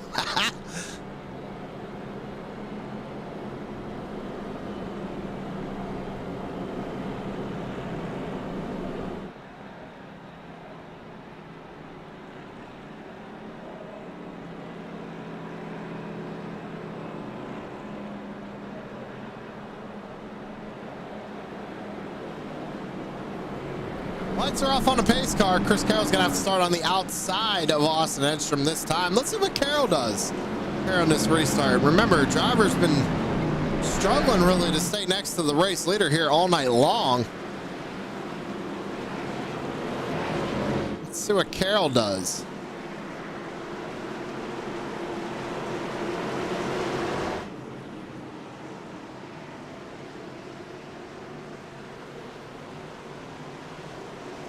Carroll's actually right up next to him. Green flag back out in the air. Ooh. Austin flirting with that lane change. Oh, Taylor Butcher Benjamin pushes up that 3 wide. Here comes Rick Thompson. 2 spots for 1 corner. Now looking to the inside of Taylor Butcher Benjamin here in 3 and 4. Caution flag back out on the speedway.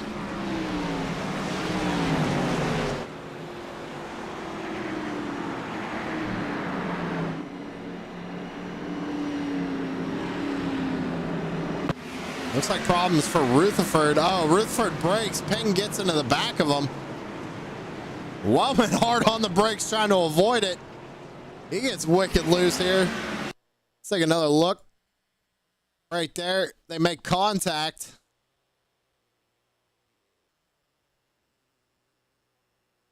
And Mark did get a piece of that, but nothing major. Looks like Chris Legoo got a piece of that as well. Derek Paulson got a couple dings and dents into that number 6, more than he already has.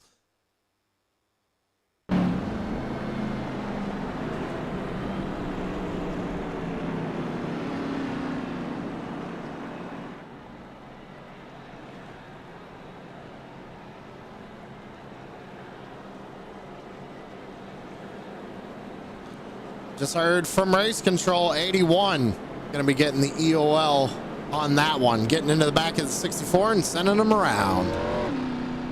Bunch of drivers on pit road here in the back of the pack. Paulson was one of them. Walker, Legoo, Arthur, Ping, all these guys here. How about it? Let me see if I can do it really fast here. I'm gonna try.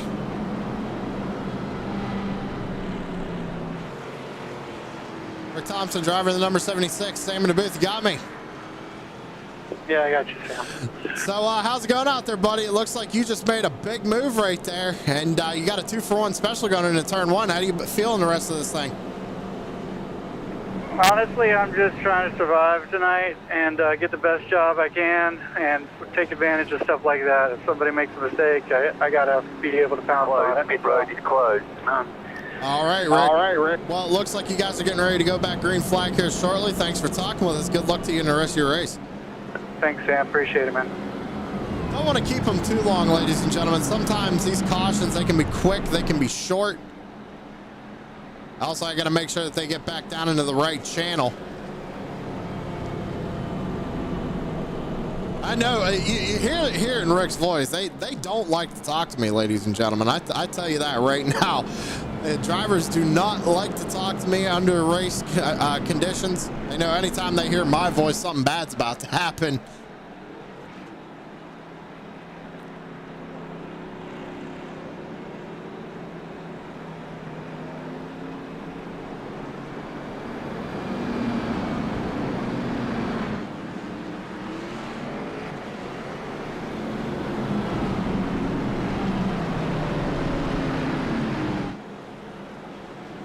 Again, thank you all for tuning in to True Sim Productions here on a Sunday night. Blazing Pedals Xfinity Series brought to us by Savage Edge Graphics. Go to savageedge.com, get yourself a True Sim Productions t-shirt.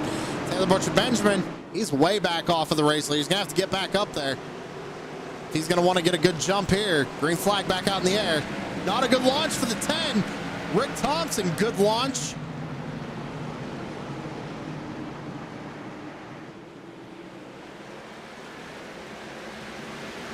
Now Thompson up to second.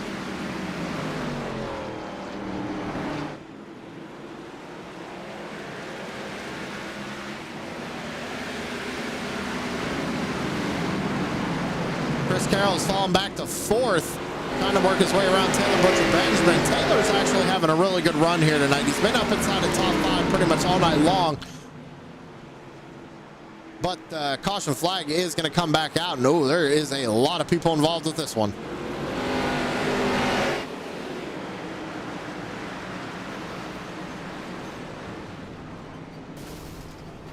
Man, that's unfortunate. It looks like the 83 gets really loose, and Perkins just nowhere to go.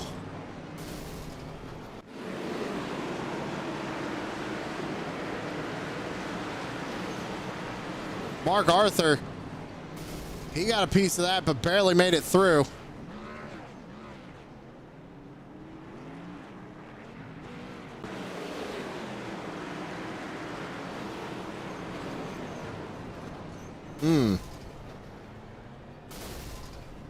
Big problems there for Wildman Wellman.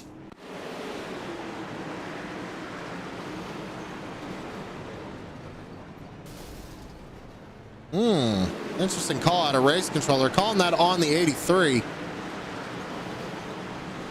That is a tough one to call, to be honest. That is a very, very tough call. You see the 83's loose right here. Perkins is trying not to get into him. Now, they are teammates, both of them part of Speed Mafia. 83 Joe Alberico. It looks like he's just trying to catch the car and might have just floated up into Perkins. Perkins, man, there's at least 3 hoods flying around on the backstretch there. And then again, Wellman back there getting tagged by the number 5 of Rutherford. He checks up for it, gets tagged by the 5, gets sent around down into the sand barrels. We're going to have to get track crews out there, get that cleaned up before we get back green flag racing.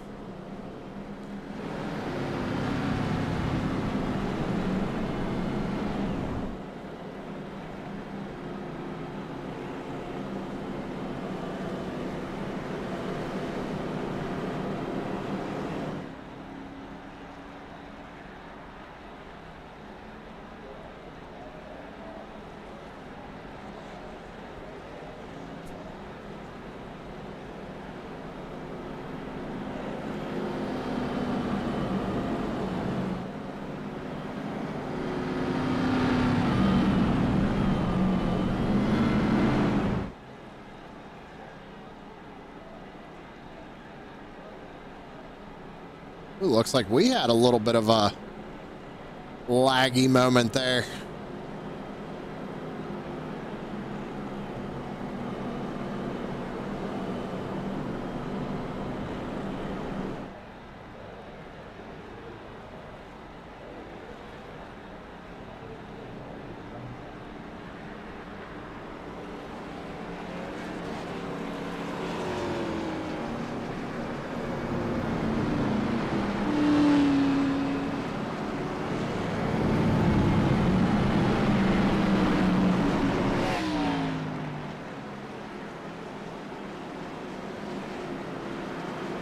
Here we go. Rick Thompson's going to have to start on the outside this go around. We might try it here, ladies and gentlemen. I might try it. I'm thinking about it. We're going to find out here in just a second. Oh, another little lag spike, but green flag back out in the air. Thompson might have spun the tires just a hair. That's going to allow Taylor Butcher Benjamin to look to the inside. Thompson's going to try and fight hard on the outside. I'm going to try it. I'm going to see if we can't get it done. I'm going to try it. Let's crank it up.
first. We got through the crank it up there, and Nick kept it straight. Maybe we should just do a crank it up the rest of the night. What do you think?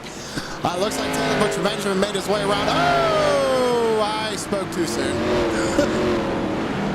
Rick Thompson. See what happens when I interview people? That right there, ladies and gentlemen, is exactly why I try to avoid interviewing a bunch of different people. Because stuff like that happens. That didn't cause a caution? No way. We gotta go back and see what happened. Oh, Steven Johnson, heavy on the brakes. Gets into, yeah, how that didn't trigger a yellow, I have no idea. Don't talk to Mark. I'm gonna bring him up next time just for you. Mark's running back here in 11th. He's been struggling to get his way back up through the field. Edstrom, though, pretty convincing lead right now. Running 20.0s right now, but so is Taylor Butcher Benjamin. Chris Carroll was about a 10th off of our race leader last time by, sitting back there in third. Fastest car in the top 5 last time by was this number 88 of Jamie Walker. Walker is really fighting hard, trying to stay in this points run here in Blazing Pedals, but he's sitting second, so it's not like he's fighting too hard, but Walker looking for that championship. He always gets himself into the Final Four, but can't get into that, or can't get himself a championship. Could this be his year? Sitting second right now in points, 4th on the track here at Martinsville, up 19 spots since the start of the race.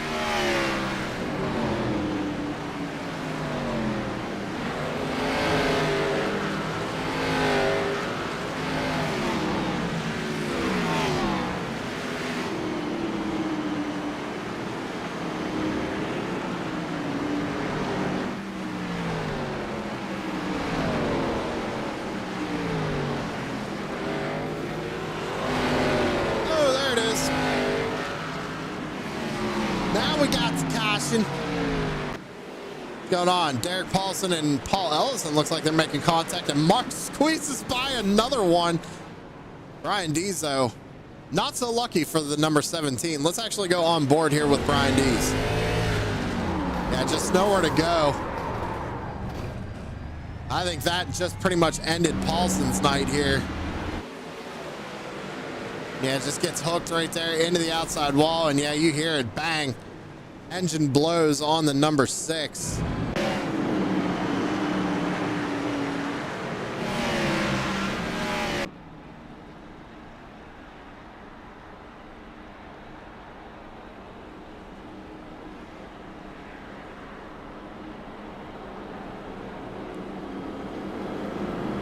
A lot going on with that one. A lot of drivers hitting pit road.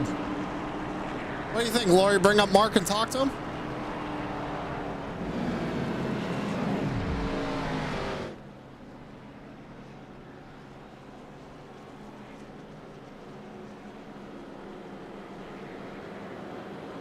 She says no.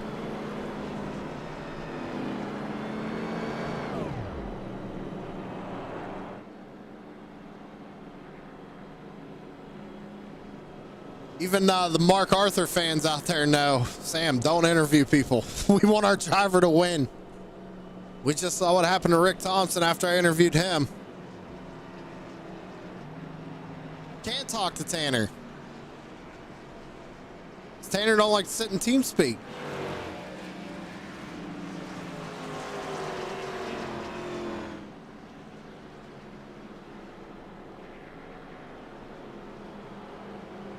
We talked to Tanner earlier in the Infield Care Center.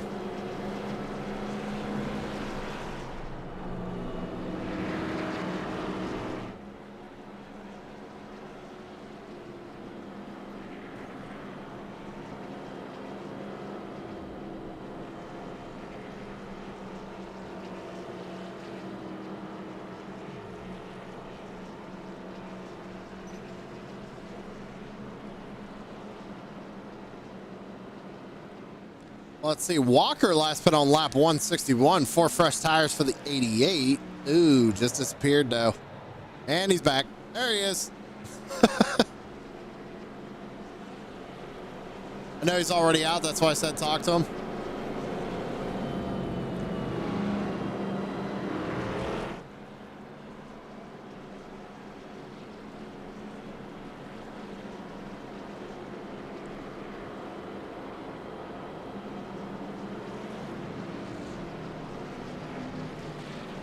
looks like Edstrom, he did come down pit road. He took 4 fresh tires. Sitting there in 4th. We still got 100 laps to go. I think that was his 3rd set of tires as well. If I've been trying to keep track, but very difficult as you know. Again, SDK, if anybody's watching from SDK, a simple tire change encounter would be awesome in the overlay or in the program. Walker and Dalton Kilrow though on this one. Look at that. Dalton gets a good starting spot there. Doesn't let Walker get too far away, but Walker fires him off. We're back under green. Kilrow slots back down in, and now here comes Edstrom looking to the outside here down the back straightaway. Can he make the pass happen?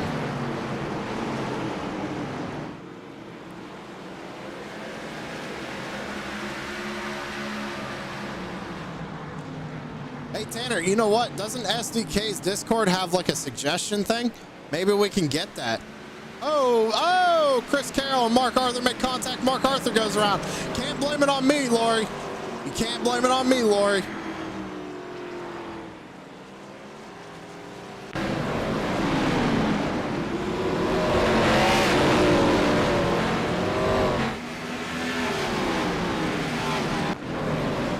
Taylor Butcher Benjamin and Mark Arthur are exchanging a few words over the radio.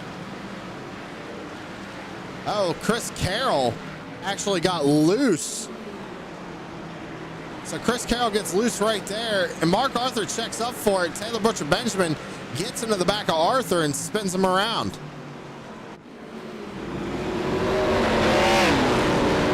Right there.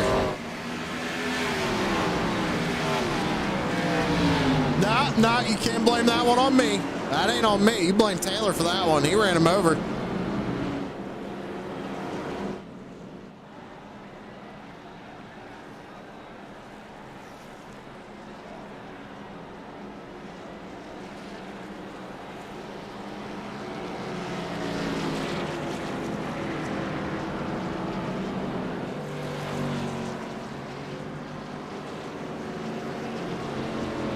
Oh, Wellman, calm yourself down out there.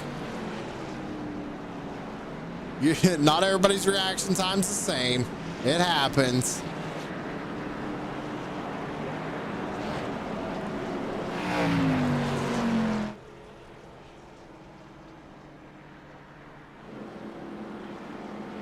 And they're coming down. Race control the hammer. Letting the 10 know he's getting the EOL.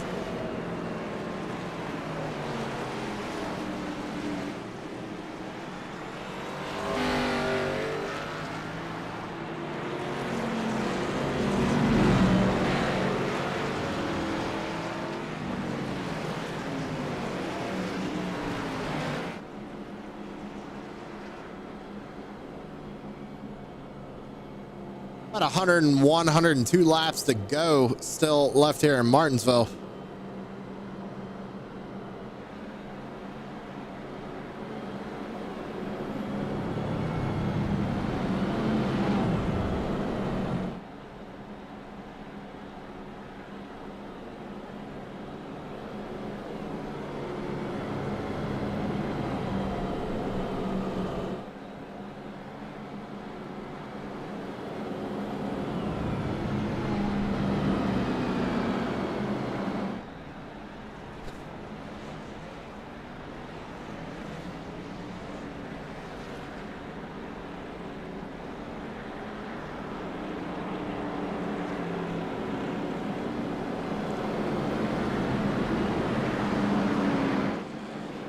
You owe him, Tanner, remember.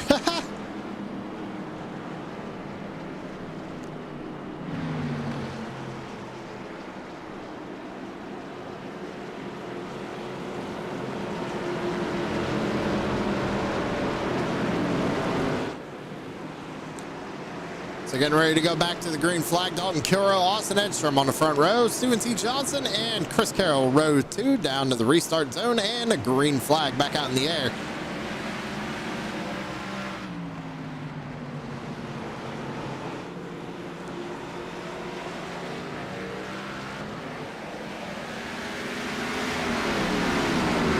Morosco trying to make a big move here on Dalton Kilrow. Oh, he goes way wide up the racetrack, has to push Dalton up almost into the wall. They didn't make contact. I think Dalton was just trying to avoid him right there. Allows Chris Carroll to try and make a move on Ty. Now Ty drops back to fourth. Chris Carroll now back up to third. Steven Johnson up to second. It's the highest he's been all night long here, up 10 spots since the start of this race.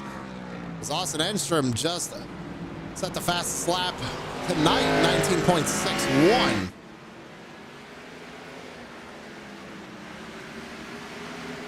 Big gaggle of cars back here. Everybody fighting for position here, going into 3 and 4. Morosco working his way back around Chris Carroll, and he might bring Walker with him. Walker's going to try and get a run here coming out of turn number 2 down the back. Going to be on his quarter panel down into turns 3 and 4 side by side here for the 4th position. And Walker makes that pass clean, gets around Carroll, put Walker up to 4th. Edstrom just ran a 19.61 again, setting some pretty good lap times out here consistently.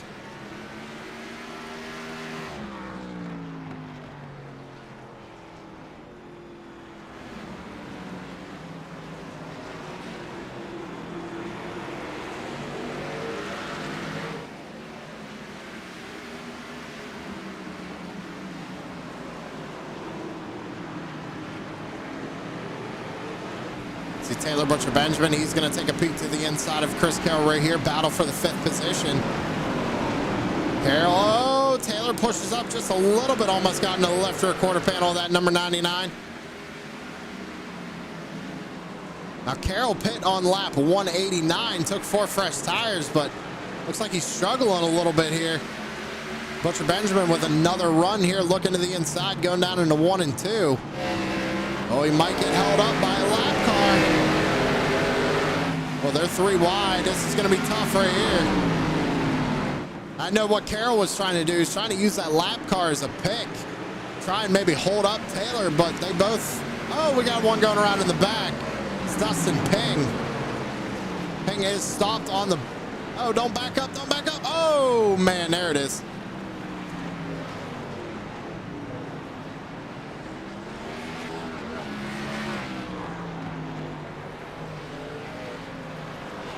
Leaders have to stop here. Did the 99 get damaged on the restart? I don't believe so. It's not showing me anything.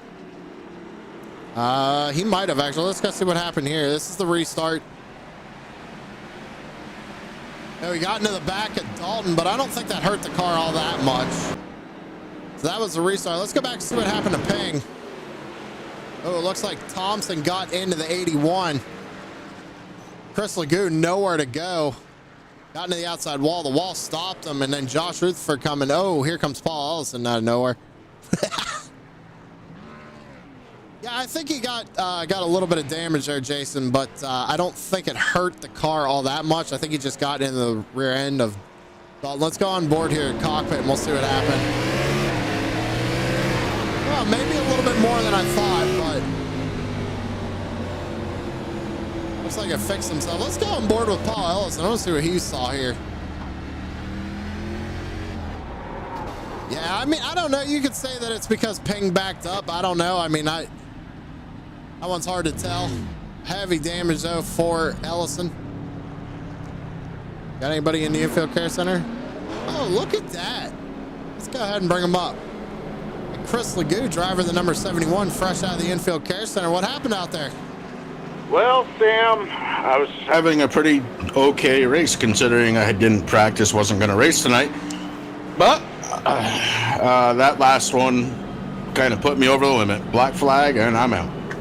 Oh, man. So what did you see out of your windshield? I mean, you almost had it missed right there, and then it looks like just kind of got tagged there by the number 81. Yeah, he spun, and I don't think he did a real good job of catching the brakes, or maybe he did, and he just had momentum. I don't know. I thought I was going to get around it, but it just didn't happen. Well, Chris, unfortunate night for you and that number 71. Not going to be able to get it back out there, I imagine. No, I mean, I'm over my penalty limit, so if it wasn't for that, I'd keep going. It was beat and battered, and I didn't care. I was having a good old time, and yeah, it is what it is. Oh, sorry, Chris. Sorry about your luck here tonight. We'll let you get back down there and get ready for next week. All right, brother. So that was Chris Legoo, driver of the number 71, talking to us out at the Infield Care Center.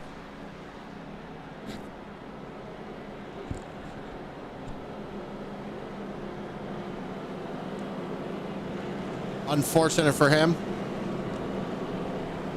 You heard it in his voice. Wanted to finish this race. Battle of attrition here at Martinsville. Chris Carroll on pit road, probably trying to get some of that front end damage fixed. We're going to re-rack him, restack him, and try it one more time.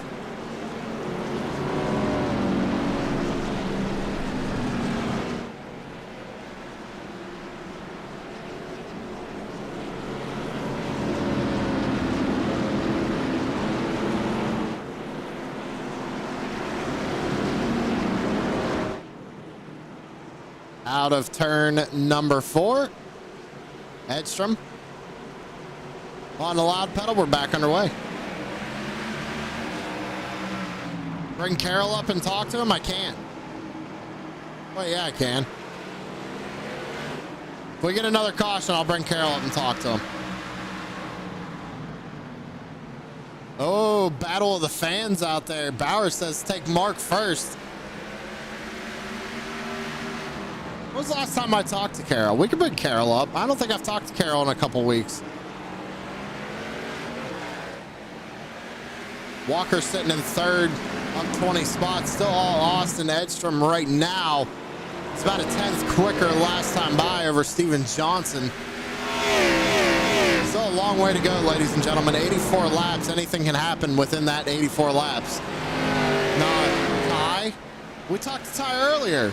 You were still racing, but we did talk to Ty.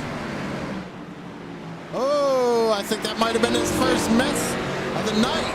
Number 87 goes in way too hard, drifts off the track now under pressure from the number 2 of Johnson. 87's trying to pinch him down just a little bit. Johnson's got a good run here down the back straightaway, still to the inside. But the 87 prevails on that high line. Pretty impressive, not gonna lie. To be able to hold on that outside lane like that. Not many drivers can do that.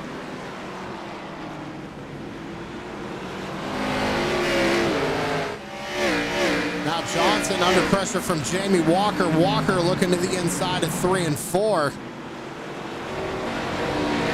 He's going to make that pass clean, and now sights set on the race leader with about 81 laps to go.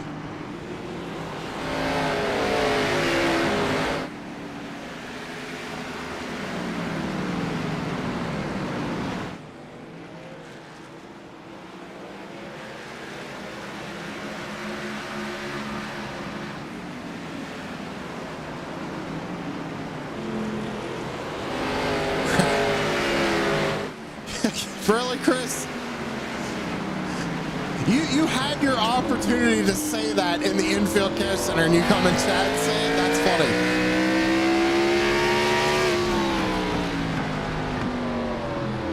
Walker has to make his way around a lap car. Fred Thompson.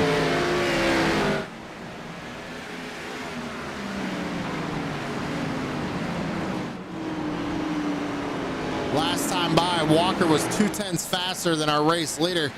Walker pit on lap 197, so he's got about, I'd say about 8 lap fresher tires in that number 87. He was tired.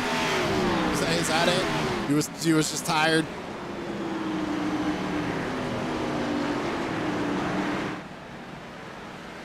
Oh, Steven Johnson got loose coming off of turn number 4 right there.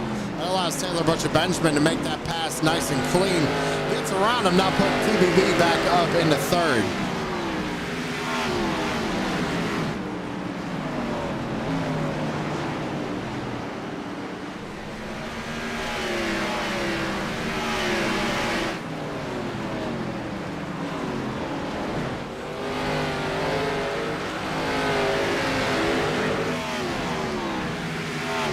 Go back up to the front. Walker still trying to chase down a race leader. Now Austin Edstrom's pretty much led most of this race here tonight. It's kind of impressive. Oh no, don't. Jamie's internet, just hang on. Ryan Grayville's out in chat. How's it going, buddy?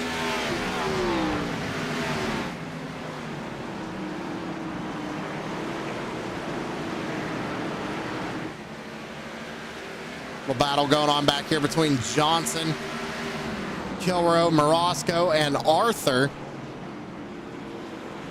Everybody, make sure you like the video too. Helps us out a ton here on True Sim Productions. Big event coming up later in December. Next time Tanner's live, I'm sure he will give you all the details on that when he feels it is the time to do so. But if you follow the Facebook page, you already know what's coming. Big event coming up here in December. Should be good for everybody. Roscoe now looking to the inside of Johnson. Johnson's struggling a little bit here tonight. He was up there trying to fight for the race lead. Now just kind of going backwards. Going to lose the spot to Morosco. Now under pressure from Arthur. Arthur tries to take away that 6th spot. Not 100% sure yet, Brian. Not 100% sure yet. It'll all depend on what day it falls on and if I'll be home, honestly. If not, I know Tanner will handle it. I figured you was going to do it when he was live, Tanner. You didn't have to throw it in the chat.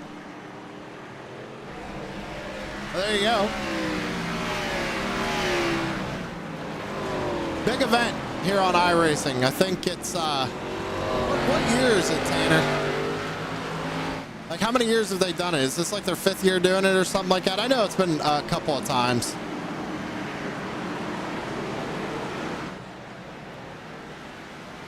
But Snowball Derby, late models of 5 flags, $1,100 to win. It's going to be 4 nights of prelim races and then a feature race.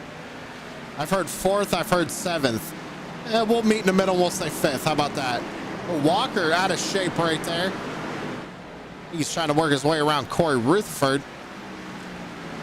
We're on lap 233. Walker trying to run down our race leader. Edstrom running consistent lap times, man. I mean, just 20.1s almost every lap so far. There you have it. Tanner's got the dates in there.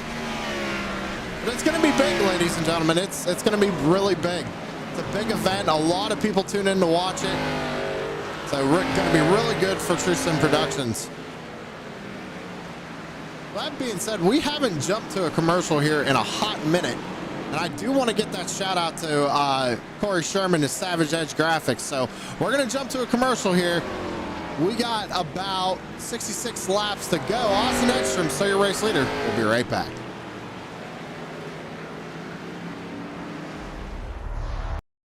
Put the power of Southern Shores Realty to work for you. With over 30 professionals in sales and rental management, Southern Shores Realty and I will get the job done right. I'm Rick Thompson, your Outer Banks real estate expert. Call 261-2000.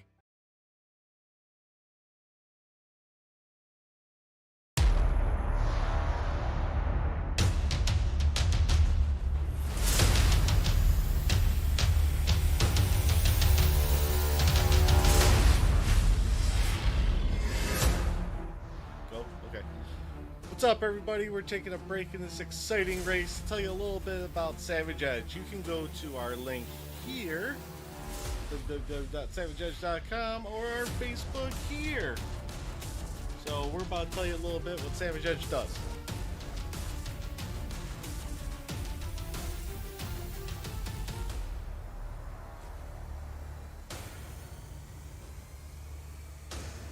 Have you ever wanted to put your face on a t-shirt or maybe your iRacing car? Well, we can do that for you at Savage Edge. Take a look at our direct-to-garment printer.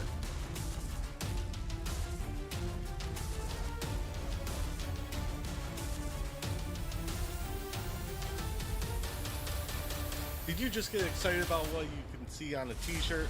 Well, we got more for you. What about embroidered hats? Everybody loves a good hat. Look at this.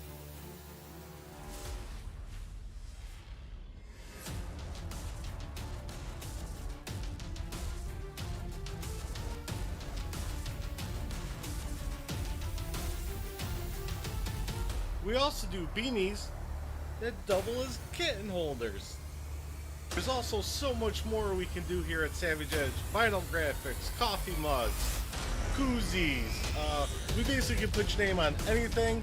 So go to savageedge.com and check out our Facebook. Now back to the race.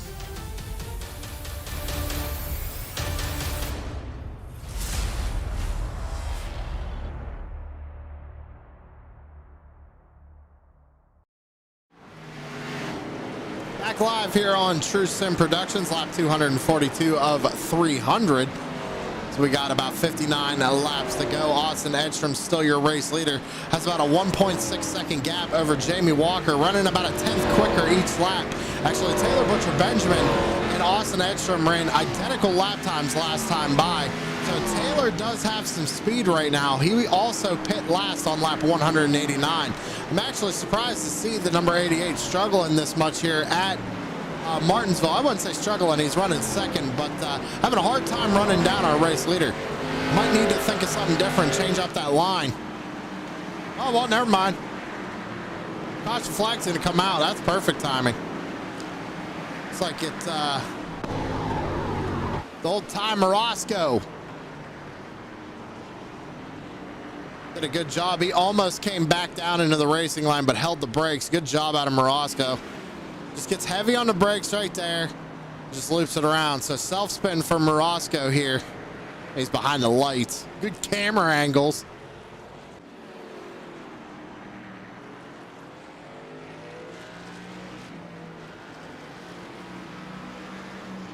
Race control just came down and let us know that that is on time Morosco.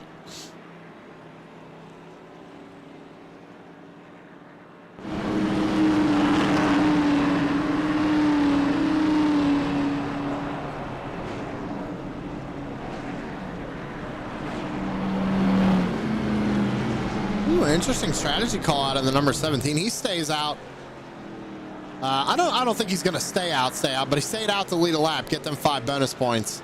Remember, 17 still in the hunt for a championship.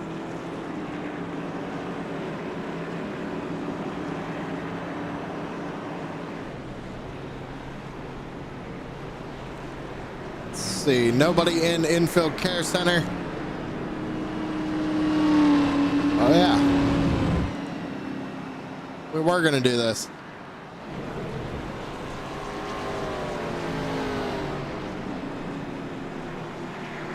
Go ahead and bring them up. Chris Carroll, driver of the number 99, Sam DeBooth, got me. Gotcha, Sam. Hey man, it's been kind of an up and down night for you. Currently sitting in 7th. How do you feel about the rest of the night here? Still a long way to go. Yeah, no, I'm cooked, man. I got so much damage, it won't turn. Can't compete with these guys at the front. I'm going to go backwards here. It's all I can do to just try and get points. I'm right on the incident point limit here, getting beat around. So if I get touched, I'm a dead man. All right, man. Well, hey, try and get the best finish out there that you can, Chris, and hopefully we'll talk to you at the end of the race. Thanks, sir. Doing all I can here. That was Chris Carroll, driver of the number 99. You heard him. Right on the incident point limit. Should I do it? Maybe next caution.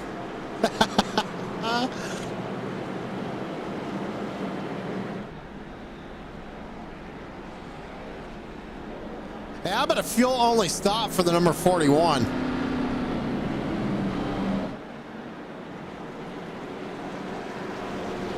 That's why I didn't do 2 interviews, because we're going back green this time by. And that's why I try to keep them quick and to the point, ladies and gentlemen. These short tracks, they go by so quick.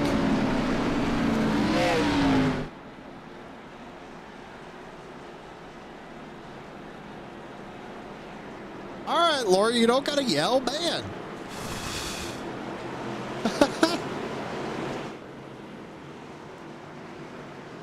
Got Mark Arthur fans yelling out in chat right now. Sitting in 5th, Dalton Curo, Austin Edstrom on row 1. Green flag back out in the air, hitting the lap 250. We got about 51 laps to go.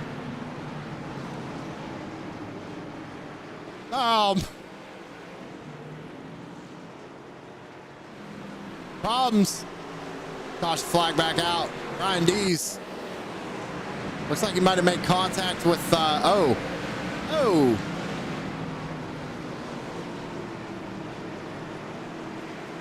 So, there's the broadcaster's curse if I've ever seen it. Mark Arthur had to check up there. Might have missed a gear or something. But stacked up the inside lane. Dees got into the back of Carroll, sent Carroll around. And unfortunately, oh, you know what? Bauer's holding me to it. Give me 1 second.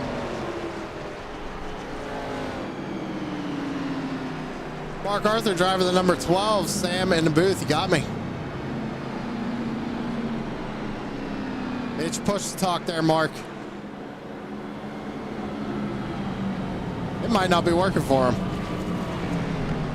What's up?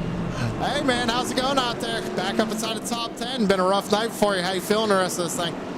I don't know. I got some damage too, like what Chris said. I've been pinballed around, and 2 more incidents, and I'm DQ'd, or drive-through. So we'll see what happens. All right, man. Well, I had people wanting to hear from me here in this race, so I figured I'd bring it down. Good luck to you in the rest of it. All right. Hi, Mom. Hi, Lola, because that's who it is. Good luck, Mark. Thanks, Sam. We also have a driver in the infield care center. I'm going to go ahead and bring him up here. That's Paul Ellison in number 55 coming out of the infield care center. What's going on, Paul? How's it going out there? Oh, it's going, you know. Well, walk me through what happened to you out there, man. You kind of got involved in a couple incidents, but I think it was that big one there with the number 81 that kind of ended your night. Walk me through it. Yeah, I was just going through turn 4 and coming around the turn, just saw him sitting in the middle of the track and locked him down, and it just couldn't stop. So what's the damage looking like on the 55? Are we done for the night, or are we going to get it back out there? It broke the control arm. The crew has took some baling wire and duct tape and pieced it back together, and we'll see what I can do here. All right, Paul. Well, hey, thanks for talking with us. Hopefully you can get back out there, get yourself some points here, get a good points finish for the end of the season. All right. Thank you, Sam. That was driver the number 55, Paul Ellison. Let's see if I can get him back down there. I should be able to get him back down there. Oh, well, he moved himself. All right, fine. You're right, Jason. It's only fair. We got him.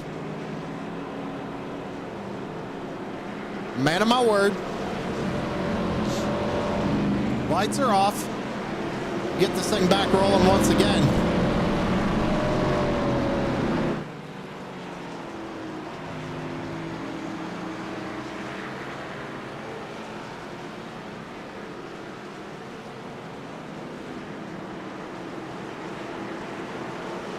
Appreciate y'all out in the chat. Y'all are actually helping me keep this entertaining. Not gonna lie. Dalton Kilroy once again. Austin Edge from front row. Green flag back out in the air. Remember, they can't change lanes before the start-finish line, so Dalton had to wait until he crossed the start-finish line. You saw him try and work his way back up to the outside wall to get a better entry into the corner. Look at the drive through the corner that number 87 gets, man. And that's just unreal. He's really floating it down in, and he gets a great run through the center. Good run off. Now looking to the inside of the 41 of Kilroy. Kilroy going to try and pinch him down here, hang on the outside, but can't do it. Now under pressure from his teammate, Taylor Butcher Benjamin. Does he pinch him off, or does he hold him going into the corner? Dalton fighting hard on that outside lane, but now Edstrom back out into the race lead, trying to take home one here in Blazing Pedals.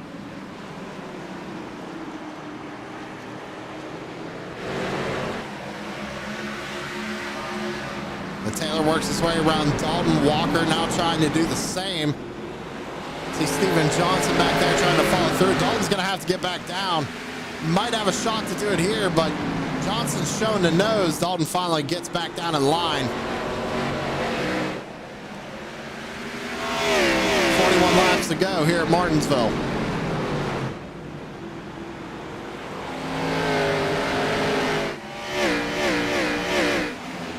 go. The 99 is not done. It's currently 1 lap down, but he's not done. Sitting here in 11th.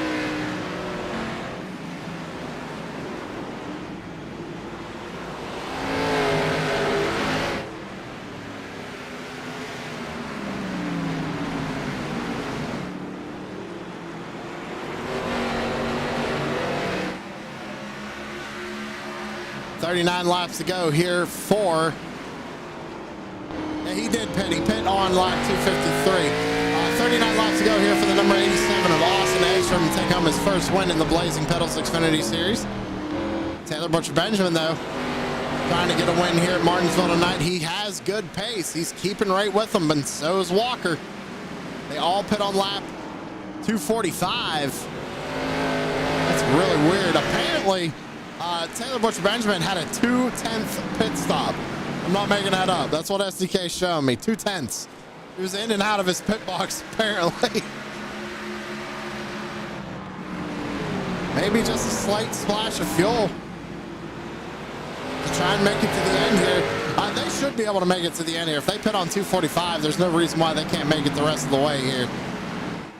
You see Walker, he gets a great run to the center of the corner, but then has to back out of the throttle and then loses all that momentum trying to get the drive off.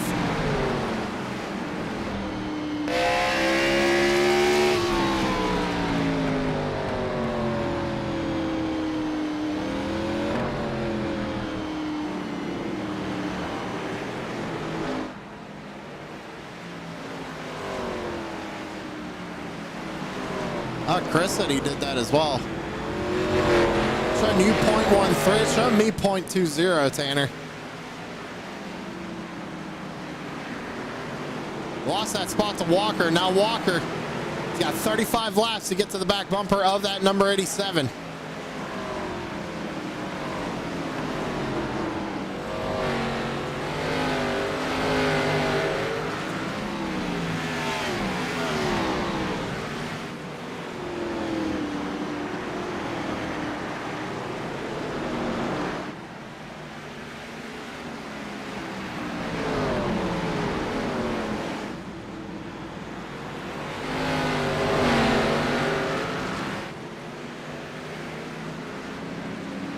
Drivers working their way around Corey Rutherford. He came over the radio, let them know, hey, I'm going to be going high for y'all, but I got to lift early. He's trying not to blow that motor in the number 5.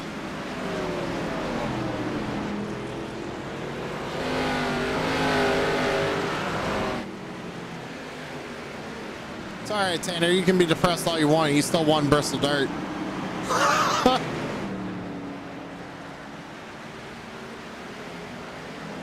Connie calling you out, Tanner. Leader working his way around Fred Thompson. Jamie to follow. Last time by, Walker about 900ths faster than Austin. Not much.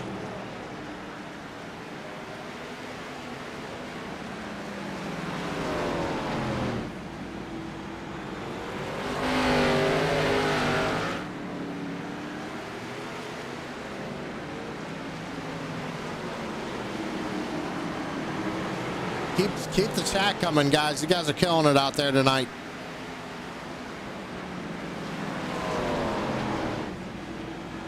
.29 laps to go. Last time by, Walker a full 10th quicker than the number 87. Walker is coming.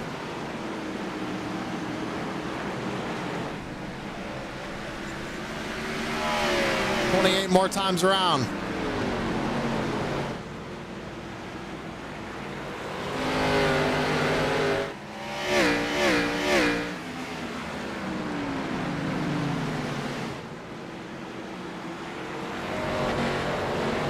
He's fighting for solid points. He's back there in 6th. So Mark's still going to get a top 10 finish here tonight, irregardless, because first car 1 lap down is an 11th. That's the 99 of Carroll.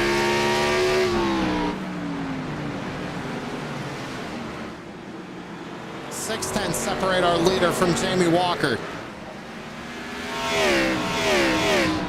Last time by, Edgstrom had a 10th advantage over Walker.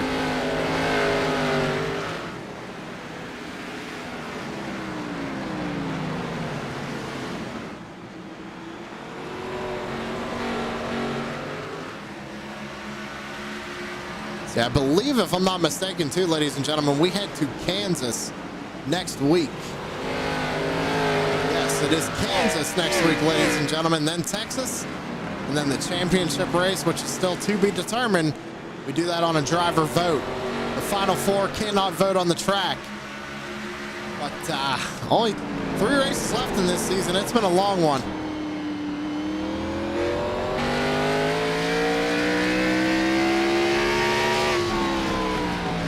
Coming up on Fred Thompson once again. That's slowed up Edstrom just a hair. Walker's going to have some good momentum here coming out of 4. Not able to make a move just yet. Not quite there.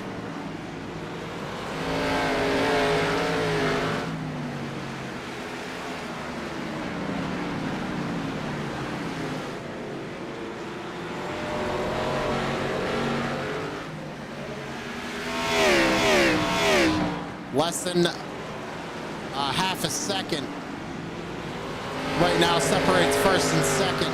Then another half a second back to third. Last time by, leaders' lap times are almost identical. 21 laps to go.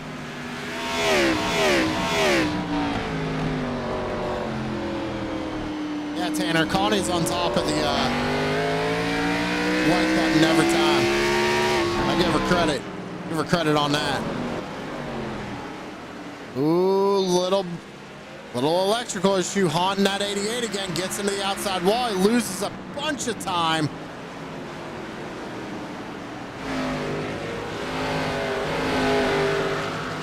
But Taylor, man, he's having a really good run here tonight, sitting in third. The last time by was identical lap times once again between first and second.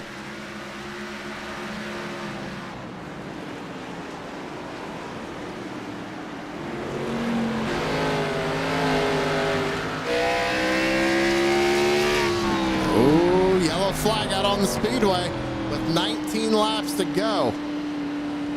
What happened here? It looks like Joshua Rutherford clipped the curb a little bit coming out of turn number 4, looped it around. He barely kissed the inside wall. No harm, no foul. Really shouldn't hurt him all that much. Still sitting there waiting to get spun back around.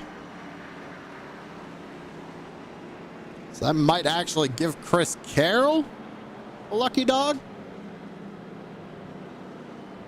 What do you do here? Leader stays out. Walker stays out. Moroska sitting in 4th. He stays out.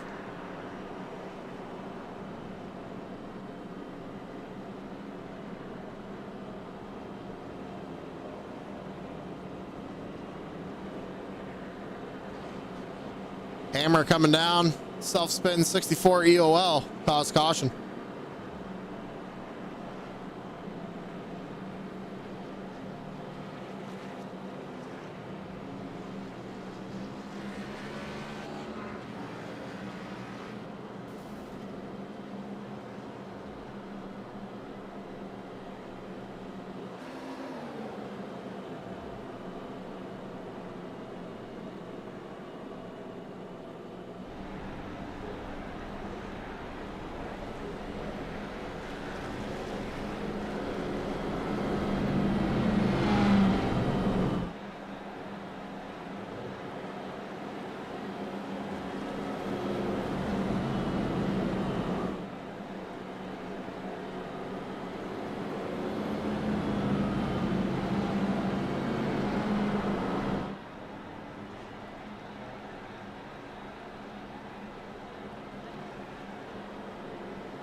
Ty is gonna send it. I don't know.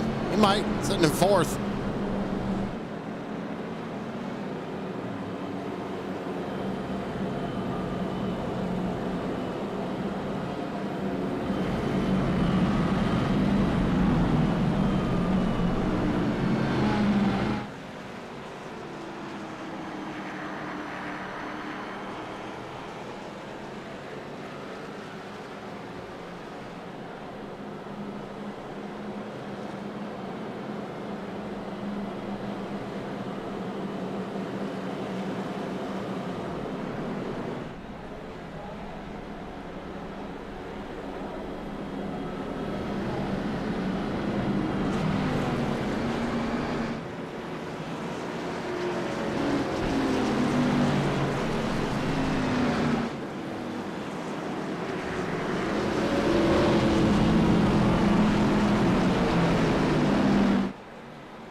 very good question, Chris.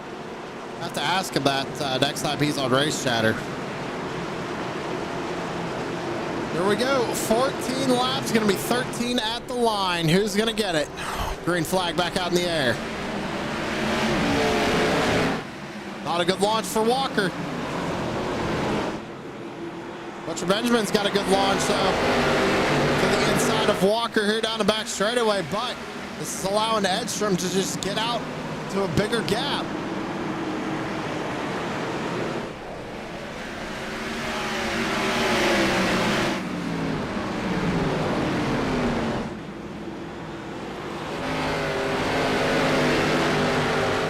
Walker holds off Taylor Butcher Benjamin, but now has to run down Edstrom, which is about 0.7 of a second right now. So he's kind of got his word cut out for him. 11 laps to go here at Martinsville.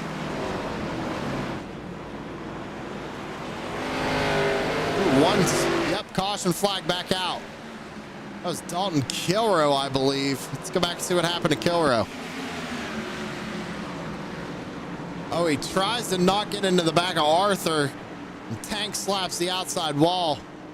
Almost call that a self spin. But he definitely right here. Let's even go on board with him. He turns in, almost gets into Arthur because I think Thompson's trying to look to the inside of Arthur. And then Kilrow just loops it around, hits the outside wall. So not a good night for the 41 either.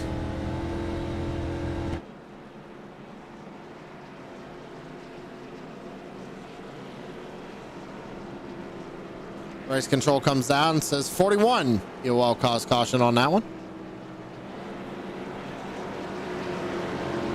We hit 19 likes. 3 more. Come on. Who's the 3 out there not doing it? Hit it. Hit that button.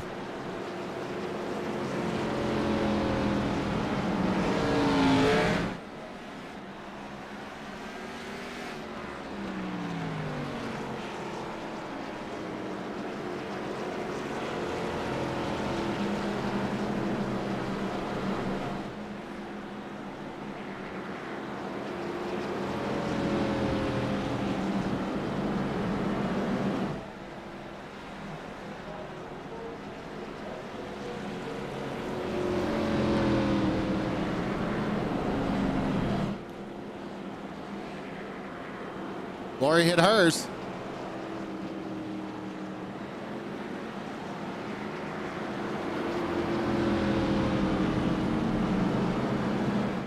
Well, now it's 2 more, Chris.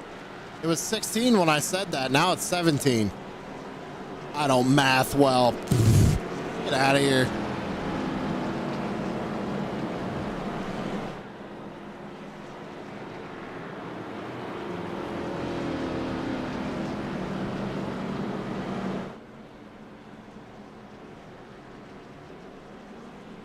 Showing 18. I'm showing 17.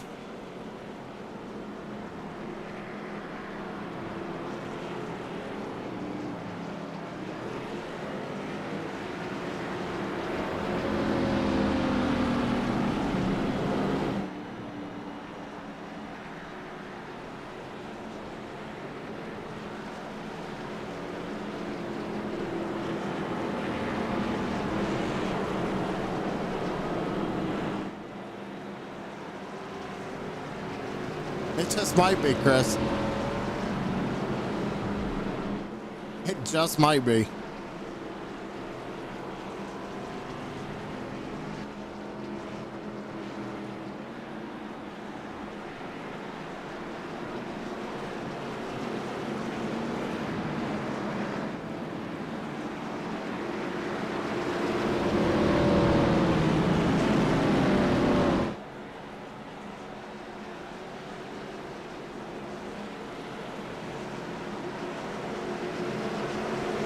Car's off. 5-lap shootout. Walker's got to get the restart of a lifetime right here. Here we go. Green flag back out in the air. Butcher Benjamin got a better launch.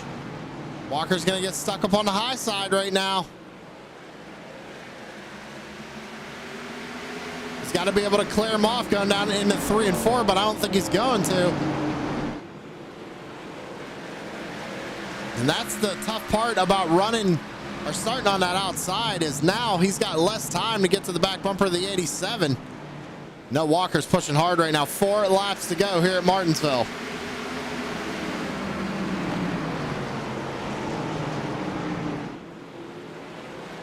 Out of turn 4, going to be 3 laps to go this time by for the number 87 of Austin Edstrom.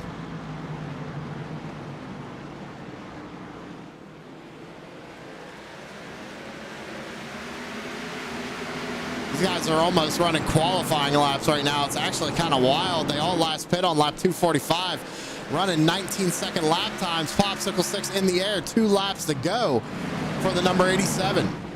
I don't think Walker's going to be able to get there.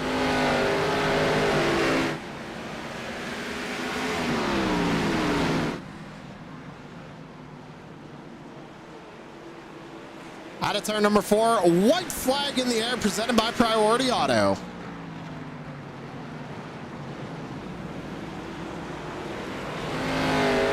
He led most of the night, hung on to the lead here. So we got one set of turns left to go here for the number 87. Out of turn number 4, checkered flag in the air. Austin Edstrom gonna take home his first win here in Blazing Pedals. And hopefully next week we'll get the banner on his car.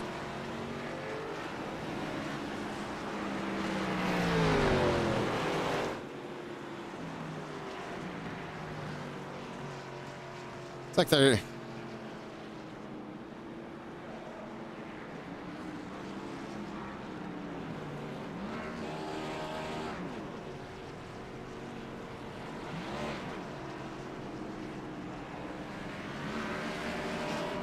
Pretty much just was a battle of attrition all night for this number 87. Led most of the race.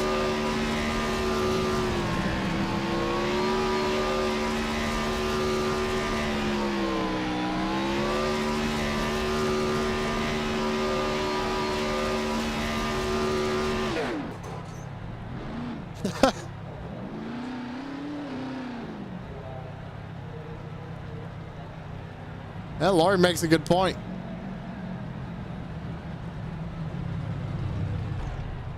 Let's see here. Well, we got Taylor. We got Walker.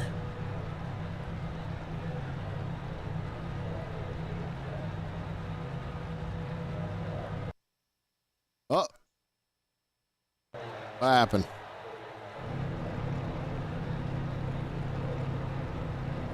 Hey, Josh got top 10. Nice.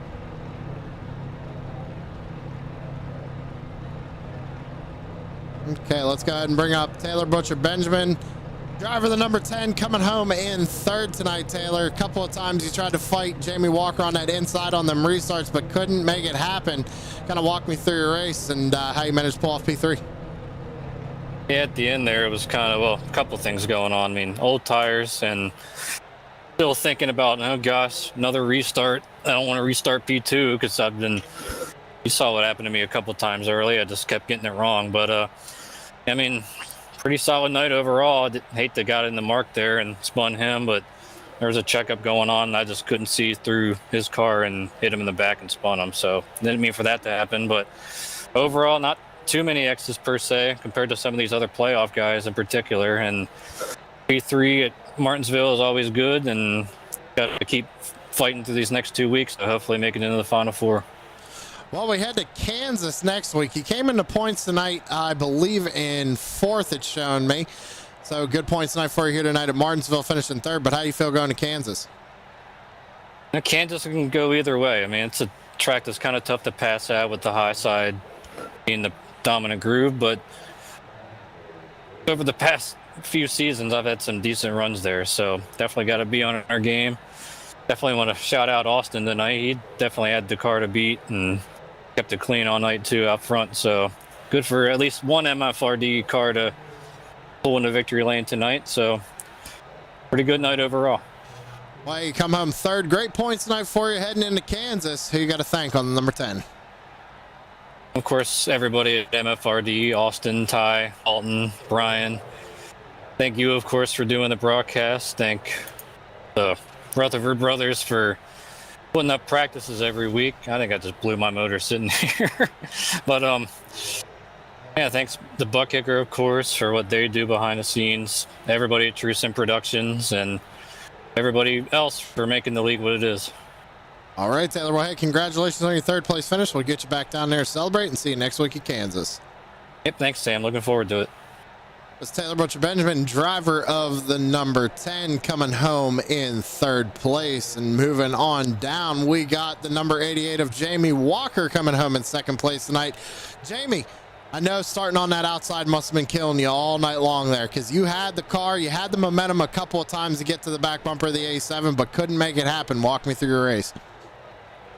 Yeah, towards the end there, you're kind of a sitting ducker in that outside lane, just trying to protect your spot there. And at least I was able to do that and come home second. But yeah, I mean, we were talking just a little bit before I popped up here. He said, he was worried about me. I was coming, which I was doing everything I could. I just make a couple of mistakes here and there. That was just the deal.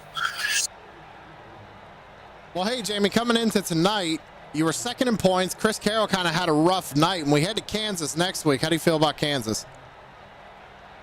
Well, as long as I can keep doing what I'm doing here, pulling out these top threes every weekend, I should be good to go. Well, you only got a couple more races left, man. We got a Kansas and Texas. How do you feel about your championship hopes this year? I'm looking pretty good at Kansas. I don't know about Texas. Texas is a question mark for me. And then, of course, I always mess it up when it comes to the championship race. So we'll see what happens. Well, Jamie, you come home second place here tonight in that number 88 machine. Good points tonight for you. Coming in second in the points tonight. You got to thank on the number 88. First and foremost, Mountain Dew crew. Like every weekend, they throw on a hell of a show. Didn't look like it, but I was driving my ass off this week. And Savage Edge Graphics, Corey Rutherford Designs, MFRD, Butt Kicker, True Sim Productions, and of course you guys. I just can't thank you guys enough. All right, Jamie, congratulations again on second place. We'll get you back down there and see you next week at Kansas. Yes, sir. Looking forward to it. Second place finisher, Jamie Walker. And now we got to bring up the number 87, first time winner here in Blazing Pedals. Austin was talking to Jamie there. He said you guys were talking, said you were a little worried he might catch you there, but you had the car to beat all night long. Kind of walk me through your race. Man, the first 200, 220, I felt pretty good. I felt like I was just better on the brakes than most people and able to wrap the bottom of the racetrack. But I don't know, man. The last 80 laps, I don't know if it was because the track was so rubbered in or what it was, but for whatever reason, and the guys in my channel were saying the same thing, the braking just went away, and I could not fire it into the corner like I'd been doing all night. It got a little loose going into 3-1 time. It's kind of the only time I really had to chase my car up the racetrack. In the last 50 laps that happened, and I was just kind of scared the entire time, and I didn't see Jamie the entire race until the last couple restarts, the last 100 laps, and so I didn't know how fast he was. You can never really tell how fast somebody is at Martinsville if they're stuck in 5th to 10th to 15th, just riding behind people. So as soon as you get up to the front, that's when you find out, and I think he was a little bit quicker than me. Just he was a little bit more mistake prone than I was. So how were you feeling on those restarts? It looked like a lot of guys were kind of struggling with some wheel spin on them restarts. Kind of walk me through those last couple there. I felt like I got terrible jumps. I know it probably didn't look that way because I ended up clearing Jamie on both of them, but there was a lot of wheel spin after you put 30 laps on the tires. So those last couple restarts, I was having to let off the gas after I got onto it. Even whenever I wasn't shifting, I would shift up to third and not full throttle it, but I would get it up to 70-80%, and I would still just be chattering the rear tires. So I'd have to back it down a little bit and kind of give up a little bit of that gap. But I think I just got lucky that second and third were side by side every single time coming out of 2 on those last couple restarts, and it just kept Jamie a little bit further back. So I had a little bit more breathing room. Well, you come in and you lead pretty much almost this whole thing, it seemed like, and you take home your first win here in Blazing Pedals. We'll let you have the floor, man. Who you got to thank on number 87 for making it all happen? Well, I just got to thank all the guys at MFRD. I actually broadcast a league that they run on a different night, and so one of the guys, just Kilrow, asked me if I was interested in any leagues or anything, and I was talking about how I really wanted a Sunday night league, something to kind of get me back into it because I haven't been able to race as much as I want to, and so I just got to give a shout out to him for bringing me in here. Last week was an extremely clean race at IRP, a track you wouldn't expect it, and this week not quite as clean, but from my point of view, it felt pretty clean. Well, hey, man, congratulations on taking home your first win here in Blazing Pedals. We'll see what you can do next week in Kansas. We'll let you go celebrate. Thank you, sir. And that is your race winner, Austin Edstrom, in the number 87. Ladies and gentlemen, it's been a long one, to say the least, let me tell you. But we had a first-time winner here at Martinsville. You always love to see that. Go ahead and bring up the race results on your screen. Edstrom taking home the win. Jamie Walker in second. Looks like we had Taylor Butcher-Benjamin in third. Steven Johnson managed to bring it back up to fourth. Ty Morosco with the top 5. Again, congratulations to Ty on getting engaged yesterday. Congratulations, Ty, and Ty's future wife. Honestly, not sure of her name, so, you know, whatever. But, hey, good job, Ty. Rick Thompson, Brian Dees, Dalton Kilrow, Chris Carroll, and Joshua Rutherford top 10. Rest of your results are on your screen, ladies and gentlemen. With that being said, we're going to go ahead and get out of here. It's been a long one. We'll see you in the next one. Have a good one.